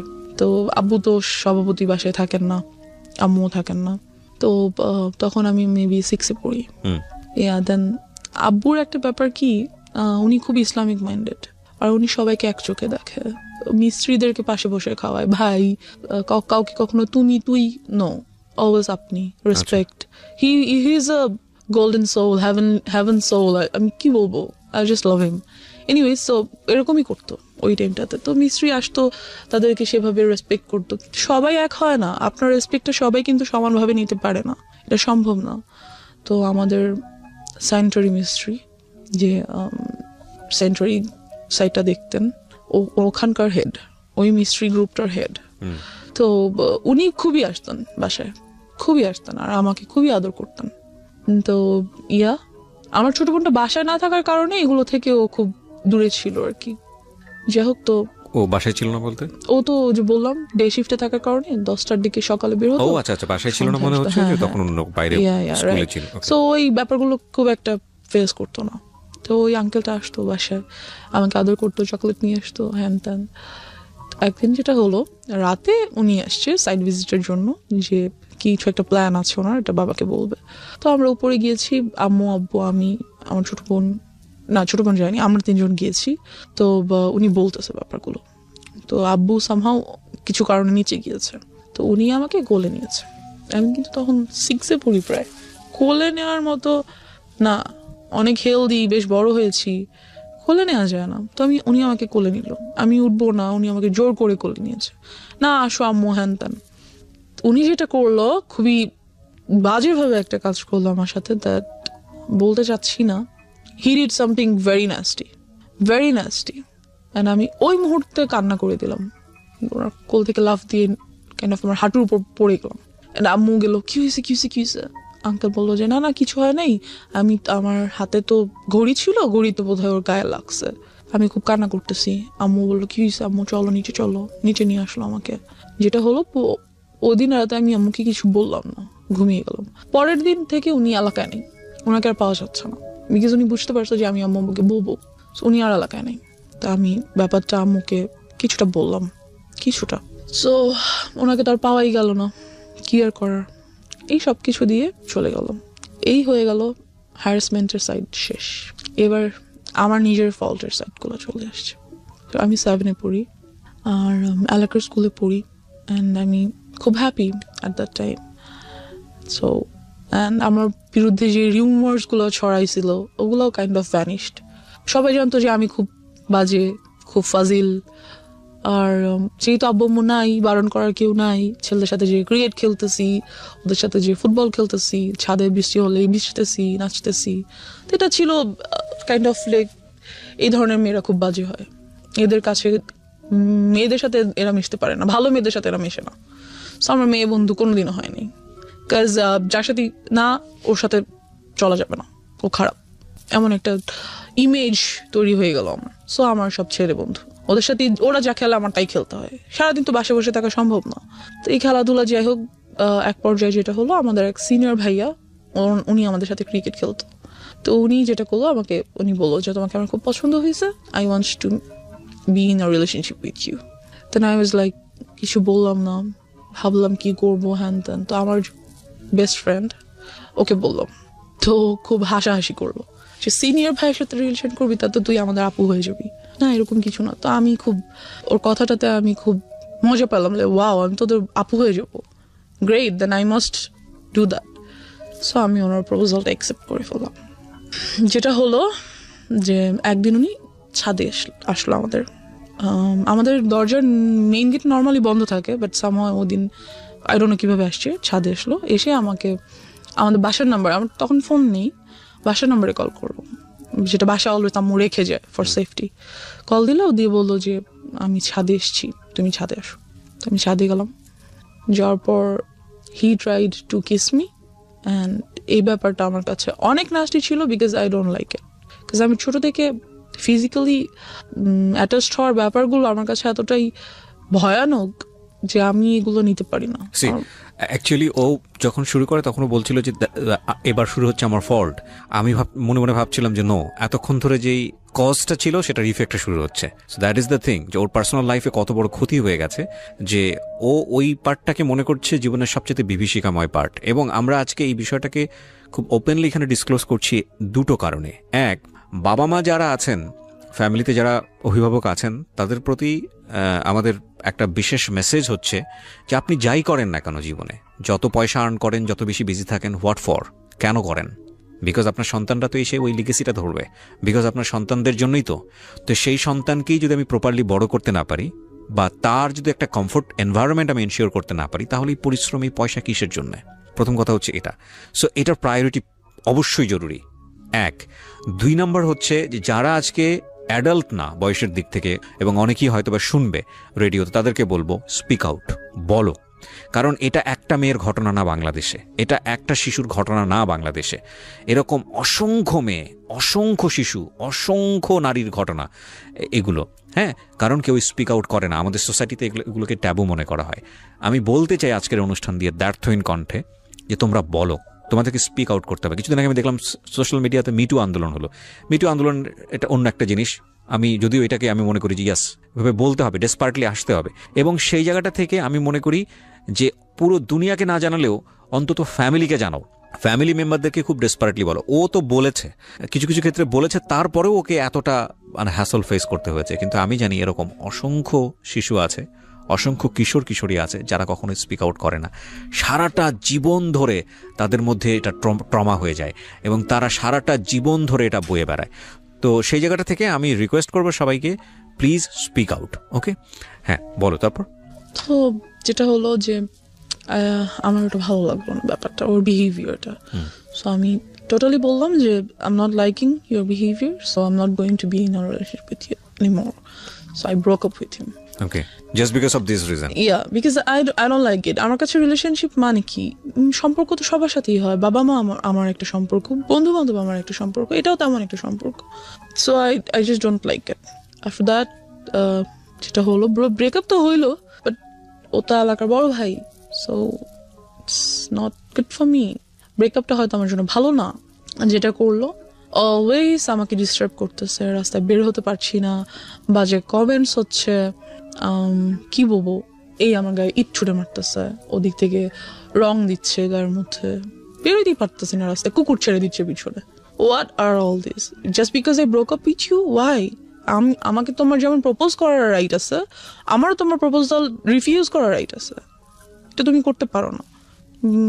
এরকম কিছুদিন যাওয়ার পর যেটা হয়, আমার যে বেস্ট ফ্রেন্ড, ও যেটা করে, আমাদের কিছু বাচ্চা কাচ্চা নিয়ে এলাকার কিছু সিনিয়র পার্সনদের কাছে যায় অ্যান্ড এই ব্যাপারগুলো বলে, রিকোয়েস্ট করে যে এই গ্রুপটা খুব মেয়েদেরকে খুবই, অথচ মেয়েদেরকে কিছু না, আমি একা এগুলো ফেস করছি, খুব বলে যে ওরা এরকম করছে, প্লিজ আপনারা ওদের বিরুদ্ধে কিছু একটা করেন।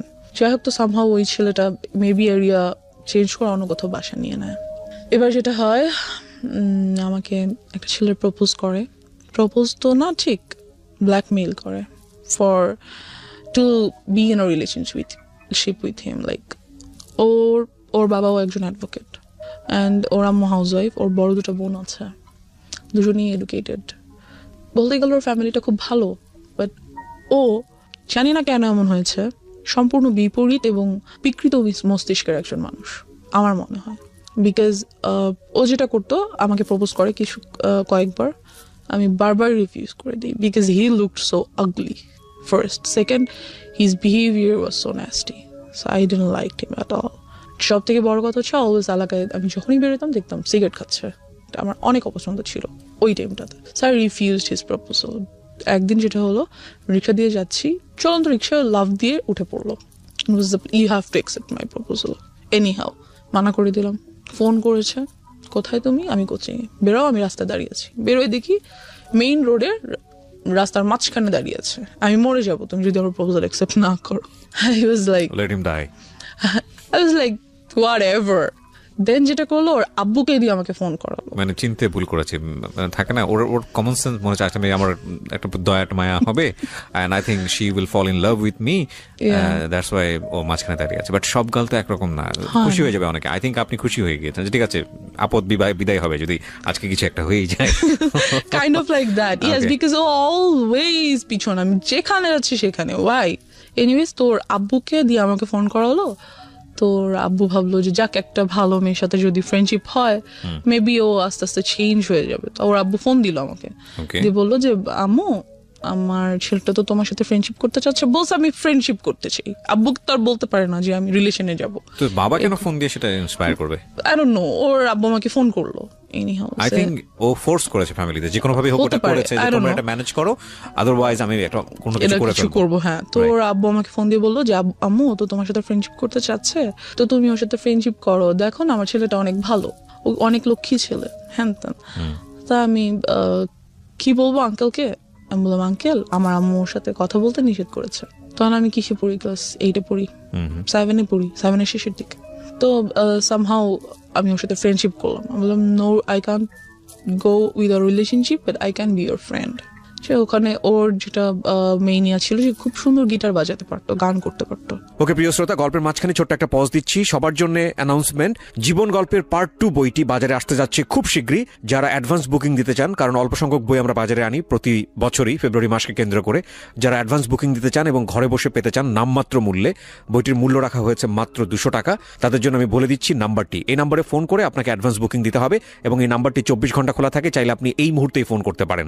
নাম্বারটি হচ্ছে boibajar.com এর 09611262020। আমি আবারও বলছি এবং ধীরে ধীরে বলছি, প্লিজ নোট করবেন, 09611262020। অ্যাডভান্স বুকিং দিন, 2-1 সপ্তাহের মধ্যেই বইটি আপনার ঠিকানায় পৌঁছে যাবে। বইটির মূল্য রাখা হয়েছে নামমাত্র মূল্য 200 টাকা। ওকে, তো ছেলেটা বেশ ভালো বন্ধু হয়ে ওঠে আমার। মানে you were serious about him? No, আমার ফ্রেন্ড হিসেবে দেখা করে, দ্যাটস ইট। যে আমার বন্ধু, কারণ আমি মেইনলি আমার আব্বুকে সবকিছু বলেই করার চেষ্টা করি, ভেরি গুড, যতটুকু সম্ভব, যতটুকু পসিবল, কাজ আমার আব্বু তো অলওয়েজ বিজি থাকে। যাই হোক, তো একদিন অফিস থেকে আসার সময় আমাকে ফোন করে যে তুমি কোথায়? তো আমি তো কোচিংয়ে ছিলাম সন্ধ্যায়, সেখান থেকে গান বাজনা করতে যাবো এমন কিছু, বা আড্ডা দিতে যাবো। তো আমি আম্মুকে বললাম আম্মু আমি অমুক জায়গায় আছি, তুমি আসো। তামু আসার পর আমি সবার সাথে মিট করাই, নট ওর সাথেই দেখা করাতে হবে, সবার সাথেই দেখা করাবো, বন্ধু বান্ধব সবার সাথে। তো বাট আমি ওর সাথে পরিচয় করিয়ে দিই আম্মুকে স্পেশাল ভাবে, আম্মু এটা আমার বন্ধু। তো ওর কাছে মনে হয় যে no, she is so serious about me, আম্মুর সাথে আমাকে পরিচয় করাই দিছে, তার মানে তো শেষ আমি। অ্যান্ড ও এমন কোনো ছেলে ছিল না যে খুব কারো ব্যাপারে সিরিয়াস হয়ে যেতে পারে, এমন কেউ ছিল না। সো আমাকে ফোন দেয় সন্ধ্যা, পরের দিন সকালে ফোন দিয়ে বলে দ্যাট আমি তোমার সাথে আর কোনো রিলেশনশিপ রাখবো না। তোমার আমার মধ্যে তো কোনো রিলেশনশিপ নাই, we are just friends, right? যে whatever, I'm ditching you, you're dumped by me, এমন কিছু। লাইক তুমি কি আমাকে ইনসাল্ট করার জন্য এটা বলছো? যেটাই ভাবো, তুমি আমাকে আর নেক্সট টাইম কল দিবা না, আমার সাথে কোনো কন্ট্যাক্ট করার ট্রাই করবা না, দ্যাটস ইট। আমার এত বিরক্ত লাগে যে why did I do? তুমি আমার জন্য পাগল ছিলা, রাস্তার মাঝখানে যে দাঁড়ায় থাকতাম, আমি সাথে রিলেশন করি, এখন হঠাৎ করে বলতেছো আমি তোমার সাথে কল না দিই। কি করছি আমি? আমার ফল্টটা কোথায় আমি বুঝতেছি না। দেন হোয়াটএভার, আমি ওটা বাদ দিয়ে দিই। একদিন যেটা হয়, খবর আসে যে ওকে অ্যারেস্ট করে ফেলা হয়েছে, because he was dealing drugs. তো ওকে পুলিশ অ্যারেস্ট করে, এই অবস্থায় রেড হ্যান্ডেড ওকে অ্যারেস্ট করা হয়। ওকে, সো কোন ক্লাসে ছিলেন আপনি তখন? তখন আমি 8-এ পড়ি। ক্লাস 8-এ পড়েন। ও কোন ক্লাসে পড়ছিল? ও maybe intermediate or something like that. যাই হোক, তো আমি ওর আব্বুকে ফোন করি যে আঙ্কেল এরকম এটা হয়েছে, হ্যান ত্যান। তো আঙ্কেল বলে যে না, আমি যাব না। যাই হোক গিয়ে আঙ্কেল আপনি আমাকে ফোন করে আপনি সাথে ফ্রেন্ডশিপ করতে বলছেন, ও এত ভালো ছিল, তা আজকে ওকে পুলিশ কেন নিল? নিচ্ছে যখন আমি আপনাকে জানাচ্ছি, আপনি যেতে চাচ্ছেন না, এখন আমাকে কি করতে বলেন? আমি কি করবো? তোমার কিছু করতে। বাট ওর বন্ধুরা আমাকে বারবার ফোন করছে যাতে আমি 10,000 টাকা নিয়ে যাই। বুঝতে হবে আমি ক্লাস 8-এ পড়ি, আমার কাছে 10,000 টাকা কোত্থেকে আসবে? It's not possible for me. ওই মুহূর্তে আমি যেটা করি, আমার কানে 2টো দুল ছিল গোল্ডের, আমি ওগুলো সেল করে দিই। সেল করে 9,000 something. Why you sell? Cause আপনি তো তখন অলরেডি ওর সাথে ব্রেকআপ তো বলে না, মানে আমি কথা বলবো না বা সামথিং ঝগড়া, আই ডোন্ট নো। আমার কাছে কেন যেন মনে হচ্ছিল যে আমার ওকে ওখান থেকে নিয়ে আসা উচিত। আমার মনে হচ্ছিল যে মেবি এটা আমার করা উচিত কোনো কারণে, এটা আমি ফিল করছিলাম। যাই হোক, তো আমি সেল করি, এটা বাকি ওই টাকাটাই আমি ওর বন্ধুদেরকে দিয়ে দিই। তো ওকে নিয়ে আসে।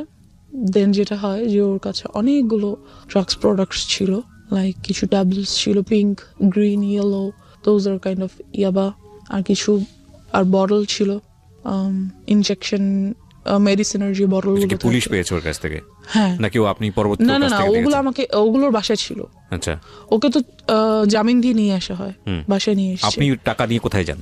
টাকা নিয়ে আমি কোথাও যাই না, ওর বন্ধুরা আমার বাসার সামনে থেকে এসে টাকাগুলো নিয়ে যায়। ওকে। আর ওকে নিয়ে আসে। আচ্ছা, এটা পরবর্তী কাহিনী। মানে মানে আপনি নিশ্চিত ছিলেন না যে আসলে ওদেরকে পুলিশ ধরেছে কিনা? হ্যাঁ, আমি জানতাম, আমি প্রত্যক্ষ দেখিনি। Okay, see this is another thing. মানে এমনও তো হতে পারে যে ওরা আপনার কাছ থেকে টাকা নেওয়ার জন্য সিস্টেম করেছে বলেছে। হ্যাঁ, হতে পারে। জানি না কেন যেন আমার মনে হচ্ছিল যে আমার ওকে হেল্প করা উচিত, দ্যাটস হোয়াই আমি কাজটা করেছি। How did you sell your কানের দুল? কিভাবে সেল করলেন? আমার যে বেস্ট ফ্রেন্ডটা ছিল বললাম, ওকে বলেছি যে এটা আমাকে সামহাউ, এটা আমার আজকে রাতের মধ্যে আমাকে সেল করে দিতেই হবে। ও আপনাকে সেল করে দিয়ে দিয়েছে? আমাকে সেল করে দিল। আমি জানি না ও কিভাবে কার কাছে সেল করছে। মানে ও কখনো জিজ্ঞেস করেনি যে তুমি এটা কিছু জন্য সেল করছো? হ্যাঁ, জিজ্ঞেস করেছে। আমি বলছি যে don't ask anything, just I need to sell it, দাও। তো যেটা হয়, ওই ড্রাগস প্রোডাক্টস গুলো ওর বাসায় যেগুলো ছিল সেগুলো ওর একটা বন্ধু আমাকে এনে দেয়, যে ব্যাগ দেয় আর কি। পরে আমি খুলে দেখি এগুলো আছে। কিসের জন্য আপনাকে দেয়? আমাকে আমার কাছে রাখার জন্য দেয়, এবং বলে যে প্লিজ এগুলো তোমার কাছে কয়েকদিন রাখো, এই ব্যাগটা আমরা কিছুদিন পরে এসে নিয়ে যাবো। ও তখন কোথায়? ও তখন যেদিন আমি যখন টাকা দিচ্ছি তখন ওটা আমাকে দেয়। আচ্ছা, ব্যাগটা আমাকে দেয় রাখার জন্য, যে যদি পুলিশ ওদের বাসায় সার্চ করে তাহলে এগুলো পাবে, আর যদি ওদের বাসায় পায় তাহলে ওর বাবা মাকেও অ্যারেস্ট করা হবে। ওকে। ওর কাছে অল্প কিছু জিনিস পাওয়া গেছে, জন্য ওকে জামিন করা সম্ভব।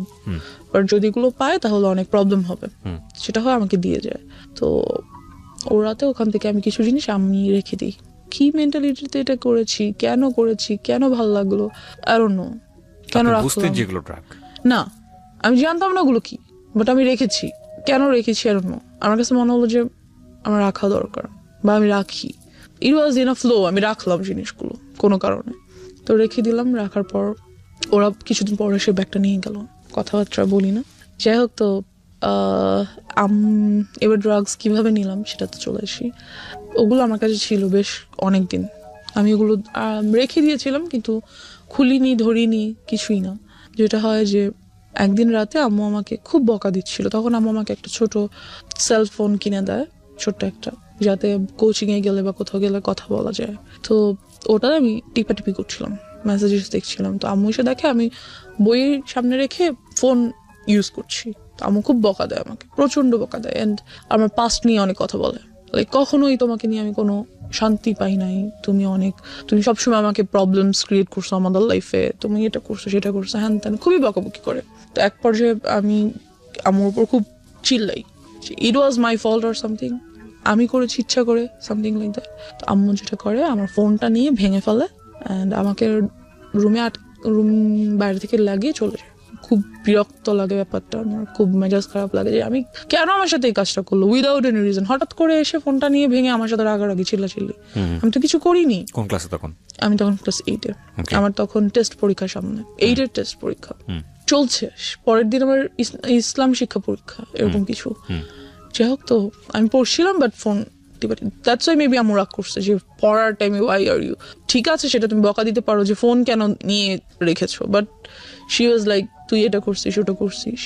তো আম্মু আমাকে রেখে চলে গেল। রাতে খাবার দিল, খেলাম না, ঘুমাতে যাব। আম্মু ওদিন আমার সাথে আমার রুমে ঘুমাবে, সে ঘুমাচ্ছে। তো আমার ব্যাপারগুলো এত খারাপ লাগছিল যে আসলেই মেবি আমি আমার আব্বুর লাইফে অনেক বড় একটা প্রবলেম। আমার জন্য হয়তো বা আসলেই তারা অনেক সাফার করছে, যেহেতু আমার জন্য পুলিশের কাছে যেতে হয়েছে, এলাকায় প্রবলেম হয়েছে, a lot of things they had to suffer for me. So I was like, আমার মেবি বাসা থেকে চলে যাওয়া উচিত। হয়তো আমি না থাকলে আব্বু আম্মুর কোনো প্রবলেম হবে না। তো তারা কি বলবো, তাদের সব প্রবলেম সলভ হয়ে যাবে, আমি হয়তো তাদের প্রবলেম। আমি যেটা করলাম, রাত্রে প্রায় 1:30টার দিকে ঘুম থেকে উঠে বাসা থেকে বের হয়ে গেলাম। And you don't know আপনি কোথায় যাচ্ছেন? No, I don't know. আমার জাস্ট মনে হচ্ছিল আমি হয় মারা যাবো, আদারওয়াইজ এই বাসায় থাকবো না। Okay. Because আমি হচ্ছি এই বাসার প্রবলেম, আমি নাই তো বাসাটা শান্তি থাকবে। Because আম্মুর কথা আমার এমনই মনে হচ্ছিল। তো আমি বের হয়ে গেলাম। বের হয়ে রাস্তা একটু সামনে যেয়ে বসে রইলাম, একটা বাসার সামনে বসে রইলাম। তো তখন মনে হচ্ছিল যে আমি বাসায় চলে যাই, বাসায় চলে যাই। আম্মু ঘুম থেকে উঠার আগে বা এটা জানতে পারার আগে যে আমি বাসায় নেই, আমি বাসায় চলে যাই। আর ভাবলাম না, যাবো না। Like I was confused and এর মধ্যে অনেক রাত হয়ে গেছে। তো যেটা হলো, আব্বু পুলিশে আবু ঘুম থেকে উঠে গেল এবং দেখলো আমি নেই। এলাকায় কিছু লোককে ফোন দিল, এক পর্যায়ে অনেক টাইম হয়ে গেল আর কি, প্রায় ভোর হয়ে এসছে। তখন আব্বু পুলিশকে ফোন করলো, আব্বু পরিচিত ছিল থানার পুলিশদের সাথে, তো ফোন করলো যে দেখেন কোথাও আছে কিনা। তো টহলদার যে পুলিশরা ছিল আমাকে পেলো অ্যান্ড বাসায় নিয়ে আসলো। অ্যান্ড আব্বু আমাকে কিছুই বললো না, কোনো বকাঝকা করলো না, কিছু করলো না, বিকজ আব্বু নিউ দ্যাট আম্মু আমাকে এমন কিছু একটা বলছে যার জন্য আমি কাজটা করছি। তো আব্বু আমাকে জাস্ট বললো যে নেক্সট টাইম যদি কখনো তুমি বাইরে যেতে চাও, রাতে ঘুরতে যেতে ইচ্ছে করে, তাহলে বাবাকে বলবা, আমি তোমাকে নিয়ে যাবো। I was like wow great. But আমার এইটাতে হয়তো আমার ফিল করা উচিত ছিল যে না, বাবা আমাকে একটা চান্স দিছে, I should take it. But আমার কেন যেন খুব বিরক্ত লাগছিল, বকা দিল না কেন আমাকে? আমি রাতের বেলা বের হয়ে গেছি, আমাকে অবশ্যই বকা দেওয়া দরকার ছিল, দিল না কেন? কেমন যেন লাগছিল। এরপর থেকে যেটা হলো, আম্মুর সাথে আমার আর কোনো কমিউনিকেশন হচ্ছে না, কথাবার্তা হচ্ছে না। আর আমার খুব মাথা ব্যথা হতো, মনে হতো যে মাথা ব্যথায় মাথা ফেটে যাচ্ছে, এত মাথা ব্যথা হতো। যেটা হলো আমি যাতে কোনোভাবে লাইক আর হ্যারাসড না হই, এই থটটা থেকে আমি অনেক বন্ধুদের সাথে, এমন ছেলেদের সাথে ফ্রেন্ডশিপ করেছিলাম যে যারা আমাকে টিস করতে পারে। করার কারণ হচ্ছে এটা যে ওরাই যখন আমার ফ্রেন্ড হবে তখন ওরা আর আমাকে টিস করবে না বা আমাকে কোনো প্রবলেম করবে না। তো ওদের মধ্যে থেকে একজন আমাকে বললো কি যে তুই সিগারেট খা, সিগারেট খেলে যেটা হবে মাথা ব্যথা করবে না। তো আমি সেই কাজটাই করলাম, সিগারেট খেলাম। অ্যান্ড ফিলিংসটা এমন ছিল যে হ্যাঁ খুব মাথা ঘুরতেছে, কিন্তু একটু পরে আর মাথা ব্যথা করছে না। পৃথিবীর অন্যতম জঘন্য জিনিস, এবং এটা যারা খায় প্রথম আমি একটু বলে নেই, বিকজ ওই ফ্যান্টাসিতে সবাই থাকি আমরা টিনেজ বয়সে। আমি যদি একটা টান দিইনি তা না, সে কারণেই বলছি। এর চেয়ে জঘন্য জিনিস আমার কাছে মনে হয় না। এটাতে মানুষ কেন নেশা, অন্যান্য ড্রাগস এগুলোর ক্ষেত্রে কি হয় আমি জানি না, কোনো ফিল টিল নিশ্চয়ই আসে, কিন্তু এটাতে তো কোনো ফিল আসার কোনো লজিকই আমি খুঁজে পাই না। একটা খুব কটু গন্ধযুক্ত একটা ধোঁয়া, এবং এটা মানুষ ভিতরে কেন যে নেয়, এবং নেয়ার পরে যে মুখের যে গন্ধ, এইগুলো এদের কাছাকাছি যাওয়া যায় না। আই এম সরি, মানে ভেরি এম্বারেসিং। এটা কোনোভাবেই মানে খাদ্যযুক্ত একটা জিনিস হইতে পারে না, কোনোভাবেই না। এই অখাদ্য এটা, এবং এত বেশি অখাদ্য, এটার ভিতরে মানুষ হুদাই অকারণে ব্রেন থেকে একটা ট্রমা, মানে এই পার্টিকুলার জিনিসের প্রতি মানুষ তৈরি করে যে না, এটা খাইলে এরকম একটা ফিল হয়, এটা খাইলে সিগারেট ছাড়া একটা কবিতা আসতেছে না, সিগারেট ছাড়া এটা হচ্ছে না, সিগারেট ছাড়া বাথরুম হচ্ছে না। ফালতু থিং, নাম্বার ওয়ান ফালতু থিং, এত দুর্গন্ধযুক্ত জিনিস। জি বলেন। এনিওয়েজ, তো যেটা হয় সিগারেট খাওয়া শুরু করে দিই আস্তে আস্তে। আর ওই পিরিয়ডটাতে আমার আর রাতে ঘুম আসে না। How do you smoke? Because আপনার তো ফ্যামিলিতে এটা জানানোর কোনো সুযোগ নেই। আমি ওই যে বললাম ক্লাস 8 পড়া অবস্থায় আপনি স্মোক করেন, রাইট? বাসায় যার যার রুম আলাদা, কেউ কারোর রুমে যাচ্ছে না। আর রাতে তো সবাই ঘুমিয়ে যাচ্ছে, আমি আমার রুমে আছি। Like So you locked your room? No, I never locked my room because আম্মু মাঝে মাঝে আসে, বাট রুম সবাই ঘুমিয়ে গেলে কিন্তু কেউ হাঁটলে সাউন্ড পাওয়া যায়।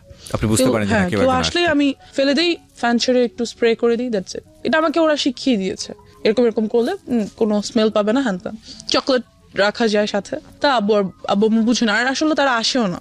যাই হোক, তো আমার রাতে ঘুম আসে না, কোনোভাবেই আমার ঘুম আসে না। ঘুম আসলেই আমি আজেবাজে স্বপ্ন দেখি, চোখ বন্ধ করলেই আমি দেখি that someone is trying to do something with me, they are like holding me, আমাকে দুই দিক থেকে দুইজনে ধরে টেনে ছিঁড়ে ফেলতেছে। ভয়ানক সব স্বপ্ন দেখি, লাইক আমি ঘুমাতে পারি না, ঘুম আসলে ঘুম ভেঙে যায় আজেবাজে স্বপ্ন দেখে। তো আমি এরকম একদিন রাতে ঘুমাচ্ছি, এমন একটা স্বপ্ন দেখলাম। স্বপ্নটা দেখে আমার এত ভয় পেলাম, ঘুম থেকে উঠে আমি ওই যে জিনিসগুলো এনে রেখেছিলাম ছেলেটার ব্যাগ থেকে, সেখান থেকে একটা বটল নিয়ে ইয়াটা খোলার চেষ্টা করি, কিন্তু এটা খোলা যাচ্ছিল না, ক্যাপটা। তো বুঝতে পারি যে ওটা সিরিঞ্জের সুইটা ঢুকিয়ে টান দিয়ে খুলতে হবে। So I did this, but আমি ওটা বডিতে পুশ করি না, যেটা করি গ্লাসে, মানে নেই, একটা ছোট গ্লাসের মধ্যে নেই, নিয়ে আমি ওটা খাই ওই দিন রাতে। যেটা হয় যে ওটা এতটা তিতা ছিল, আর খাওয়ার ঠিক 10 থেকে 15 মিনিটের মধ্যে আমি সেন্সলেস হয়ে যাওয়ার পর আব্বু আম্মু সামাও মেবি আমাকে রাতে দেখতে এসেছিল যে ঘুমাচ্ছি কিনা, ঠিক আছে কিনা, একটু বাদে আর কি। আমি সেন্সলেস হয়ে যাওয়ার কিছুক্ষণ পর তো দেখে আমি মাটিতে শুয়ে আছি, ফ্লোরে। তো তারা এসে দেখে, আব্বু আমাকে ধরে সোজা করে দেখে আমার মুখ থেকে ফেনা বের হচ্ছে। দেখে আমাকে সাথে হসপিটাল নিয়ে যাওয়ার পর হোয়াট ওয়াজ ইট? এটা কি ছিল? I don't know, maybe some drug product যেটা বডিতে নিতে হয়, of course, যেহেতু ইনজেকশন ইয়াগুলোতে ছিল, বটলগুলোতে ছিল। সেটা আপনি খেয়ে ফেলেছেন? হ্যাঁ, সেটা আমি খেয়ে ফেলেছি। আমি বুঝতে পারিনি যে জিনিসটা আসলে যে কি ধরনের ড্রাগ প্রোডাক্ট, বুঝতে পারছিলাম না। যেটা হয় তো নিয়ে ওয়াশ করে বাসায় নিয়ে আসি, 2 দিন হসপিটাল থেকে বাসায় চলে আসি। এরপর থেকে আমি কেউ জন্য আমার ভালো লাগে না, আমি রাতেও ঘুমাতে পারি না, দিনে আমার কিছুতেই শান্তি লাগছে না, কিছুতেই আমি থাকতে পারছি না। যেটা শুরু করি, সিগারেট তো খাই, সাথে ফ্রেন্ড সার্কেলরা আমাকে বিভিন্ন ধরনের মদ এনে দেয়, ওগুলো খাই, বাট তাহলে আমি ঘুমাতে পারি। যেটা ঘুমাতে পারি বলতে কি, মানে সেন্স থাকে না কোনো, ঘুমিয়ে যাই, সকালে উঠি, এই ঘুম বলা যায় না এটাকে আর কি। তো এভাবে করতে করতে এক পর্যায়ে যেটা হয়, আমার হেলথ খুব খারাপ হয়ে যেতে থাকে। তো আমি বুঝতে পারি that what ever I am doing is not good for me. কি করব, ভাল লাগছিল না, এগুলা ছাড়া কোনোভাবেই থাকতে পারছিলাম না।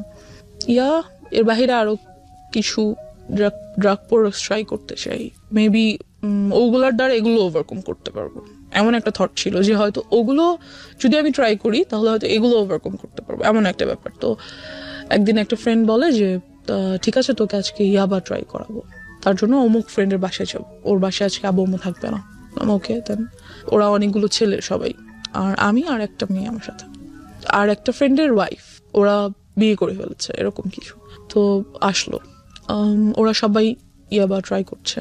তো যখন আমার টার্ন আসলো আর কি, আমার কাছে খুব ভয় লাগছিল যে আমি কি আসলে এটা করবো, কারণ এটা নেওয়ার সাথে সাথে আমি দেখতেছিলাম সবাই শুয়ে পড়তেছে, যে এটা ট্রাই করতেছে শুয়ে পড়তেছে, লাইক সেন্সলেস হয়ে যাচ্ছে আর সামথিং, নেশাগ্রস্ত হয়ে যাচ্ছে।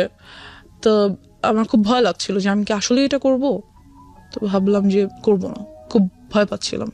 ওখান থেকে চলে আসি সামহাও। ওরা আমাকে যেতে খুব মানা করে। তো ওদের মধ্যে থেকে 2জন অপরিচিত ছেলেও ছিল, ওরা নিচ্ছিল না, ওদের আমার আগে নেওয়ার কথা ছিল। 2টা কারণে আমি ভয় পেয়েছিলাম, ওদের আমার আগে নেওয়ার কথা ছিল, বাট ওরা নিচ্ছিল না। তো আমি ভাবলাম যে হয়তো হতে পারে যে আমাকে এজন্য এখানে আনা হয়েছে যে আমি ড্রাগসটা নিব, then they are going to do something.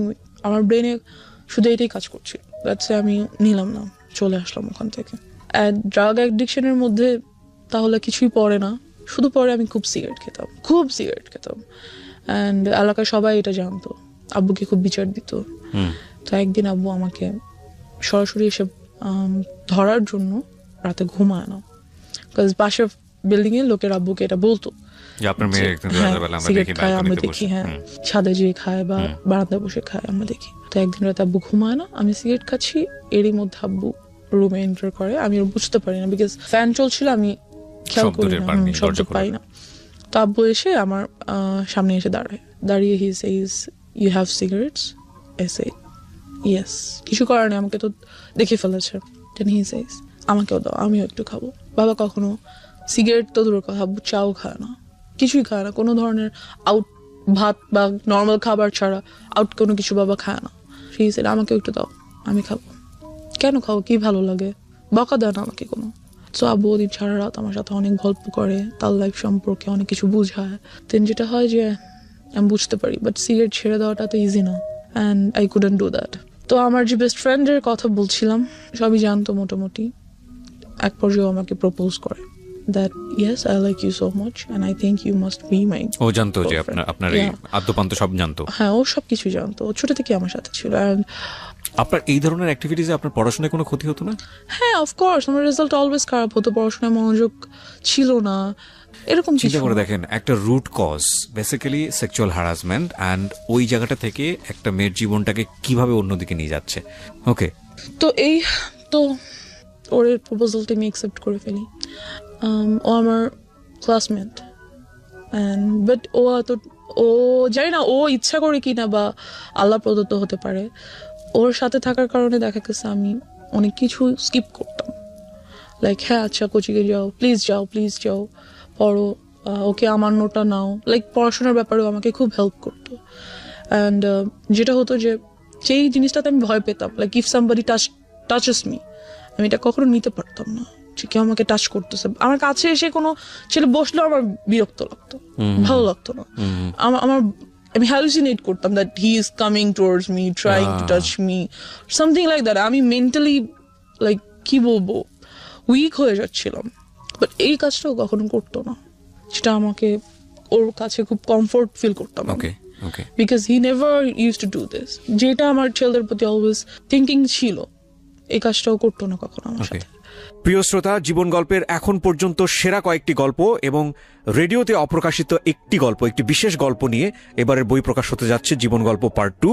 যারা এই বইটি ঘরে বসেই সংগ্রহ করতে চান, কারণ অল্প সংখ্যক বই বাজারে আনা হয় প্রতি বছরই ফেব্রুয়ারি মেলাকে কেন্দ্র করে, বইমেলাকে কেন্দ্র করে, তারা ফোন দেবেন এই নাম্বারে। নাম্বারটি হচ্ছে boibajar.com-এর এবং নাম্বারটি হচ্ছে 09611262020। আমি আবারও বলছি 09611262020। এই নাম্বারটিতে ফোন দিন। বইয়ের মূল্য রাখা হয়েছে সর্বসাকুল্যে 200 টাকা মাত্র। ওকে, যেখানটা আমরা ছিলাম। So he was like very friendly with me, helpful, lovable, something like that. তো নোট করে দিত, আমার সব নোটও করে দিত, হোমওয়ার্ক করে দিত, লাইক ও আমাকে ইন্সপায়ার করতো সব কিছুতে, আমাকে বুঝায় বলতো। I use to cry with him that I had all this in my life. সাধারণত বেসিক্যালি দেখা যায় কি, যে কোনো ছেলে যদি রিলেশনশিপে যেতে চায়, তারা কখনোই এমন একটা মেয়ের সাথে রিলেশনশিপ করবে না যার লাইফে এই ধরনের হিস্ট্রি ছিল। I guess no. অ্যান্ড কোর্সে তো গুড, অ্যাটলিস্ট ওরা একবার হলেও বলবে যে তুই এগুলো করে আসছিস। যখন একদম টেম্পার লুজ করে তখন এগুলো রেকর্ড দেয়, আর ওকে অ্যাবিউজ করবে, আর ওকে ইউনো কি বলবো, একটু আন্ডার এস্টিমেট করবে। বাট যেটা ওর ক্ষেত্রে হতো, কখনোই এই কাজগুলো আমার সাথে করতো না। আর অলওয়েজ আমাকে খুব ইন্সপায়ার করতো that it's okay, you are going to overcome all this, it's fine.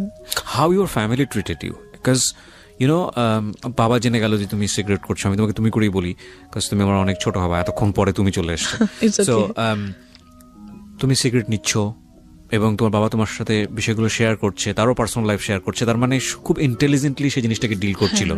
এবং সে খুব ভালোভাবে বুঝতে পারছিল যে আমার মেয়েকে যদি আমি এখন খুব অতিরিক্ত শাসনের জায়গায় নিয়ে যাই, সে আরো বেশি খারাপ হয়ে যেতে পারে।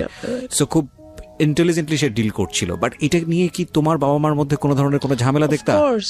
তারা কি বলবো, তোমাকে নিয়ে ঝগড়া করা বা তাহলে? আমার আব্বু আম্মু খুব কাম, আগেই তো বলেছি, তারা ঝগড়া করতো না, বাট টেন্সড থাকতো অফকোর্স। মাঝে মাঝে যদি আমি, যেহেতু রাতে ঘুমাতে পারি না, স্টিল পারি না, আমি যদি উঠে তাদের রুমের কাছাকাছি যাই। তুমি রাতে ঘুমানো বলে আমার অনুষ্ঠানগুলো শুনেছো, that's why you are here. এটা আমি একটু জাস্ট খালি বলে দিলাম। ও কোনো অ্যান্ড্রয়েড ইউজ করে না এবং এটার পিছনে একটা রিজন আছে। রিজনটা কি বলো তো? রিজন হচ্ছে যেহেতু লাইফে অলরেডি এত কিছু হয়ে গেছে, অ্যান্ড্রয়েড ইউজ করা মানে বাবা মা চিন্তা করে অ্যান্ড্রয়েড ইউজ করলে অনেক কিছু, আর অ্যান্ড্রয়েড পাওয়া যায় না।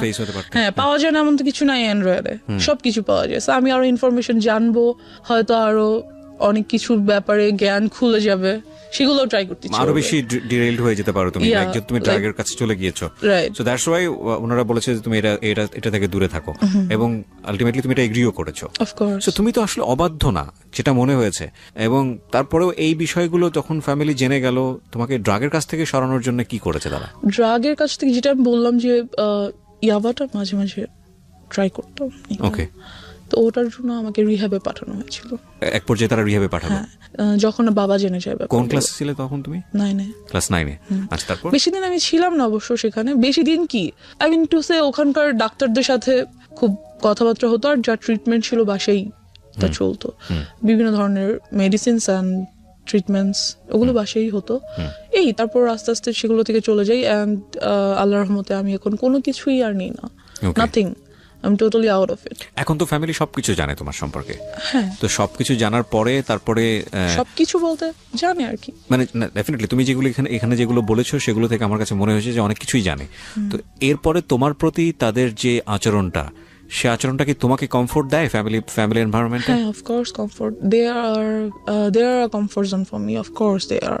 বিকজ আমার আব্বু খুব ইন্টেলিজেন্টলি সবকিছু হ্যান্ডেল করে। দে ফিলস যে হ্যাঁ, আমার ওকে কন্ট্রোল করা দরকার, আর আমাকে ম্যানেজ করা দরকার, মেনটেন করা দরকার, বাট ওকে টর্চার করে না, মেন্টালিও না, ফিজিক্যালিও না, because they knows about it. আসলে ওনারা ওনাদের জায়গা থেকে বেস্ট ট্রাই করেছে। আমার মনে হয় এর থেকে বেশি কি করবে। আর একটা বাবা মা যখন বাবা মাদের বয়স যদি বলি, আমার আব্বু আম্মুর বয়স, সেই সময়টাতে তো বাচ্চারা ফ্রি ভাবে ঘোরাফেরা করতো, কেউ কিছু বলতো না, সবার মেন্টালিটি অনেক ভালো ছিল, সাফ ছিল। Definitely we are not accusing anybody, but সিচুয়েশনে যখন একটা শিশু বড় হচ্ছে কোন একটা পার্টিকুলার সিচুয়েশনে, ওই সিচুয়েশনে চারপাশে যা থাকবে সেটাকেই সে অ্যাবজর্ব করবে। রাইট। ওই সিচুয়েশনটা যদি তার জন্য প্রতিকূল হয়, সেটাকে সেভ করার দায়িত্ব প্রথমত বাবা মার। সমাজ তো অবশ্যই, পরিবার তো অবশ্যই, তাদের একটা ভূমিকা আছে, এবং সে জায়গায় অনেক বড় বড় ল্যাক আছে আমাদের, বিশেষ করে নারী শিশুদের ক্ষেত্রে, নারীদের ক্ষেত্রে, এবং অফকোর্স শিশুদের ক্ষেত্রেই আমি বলবো।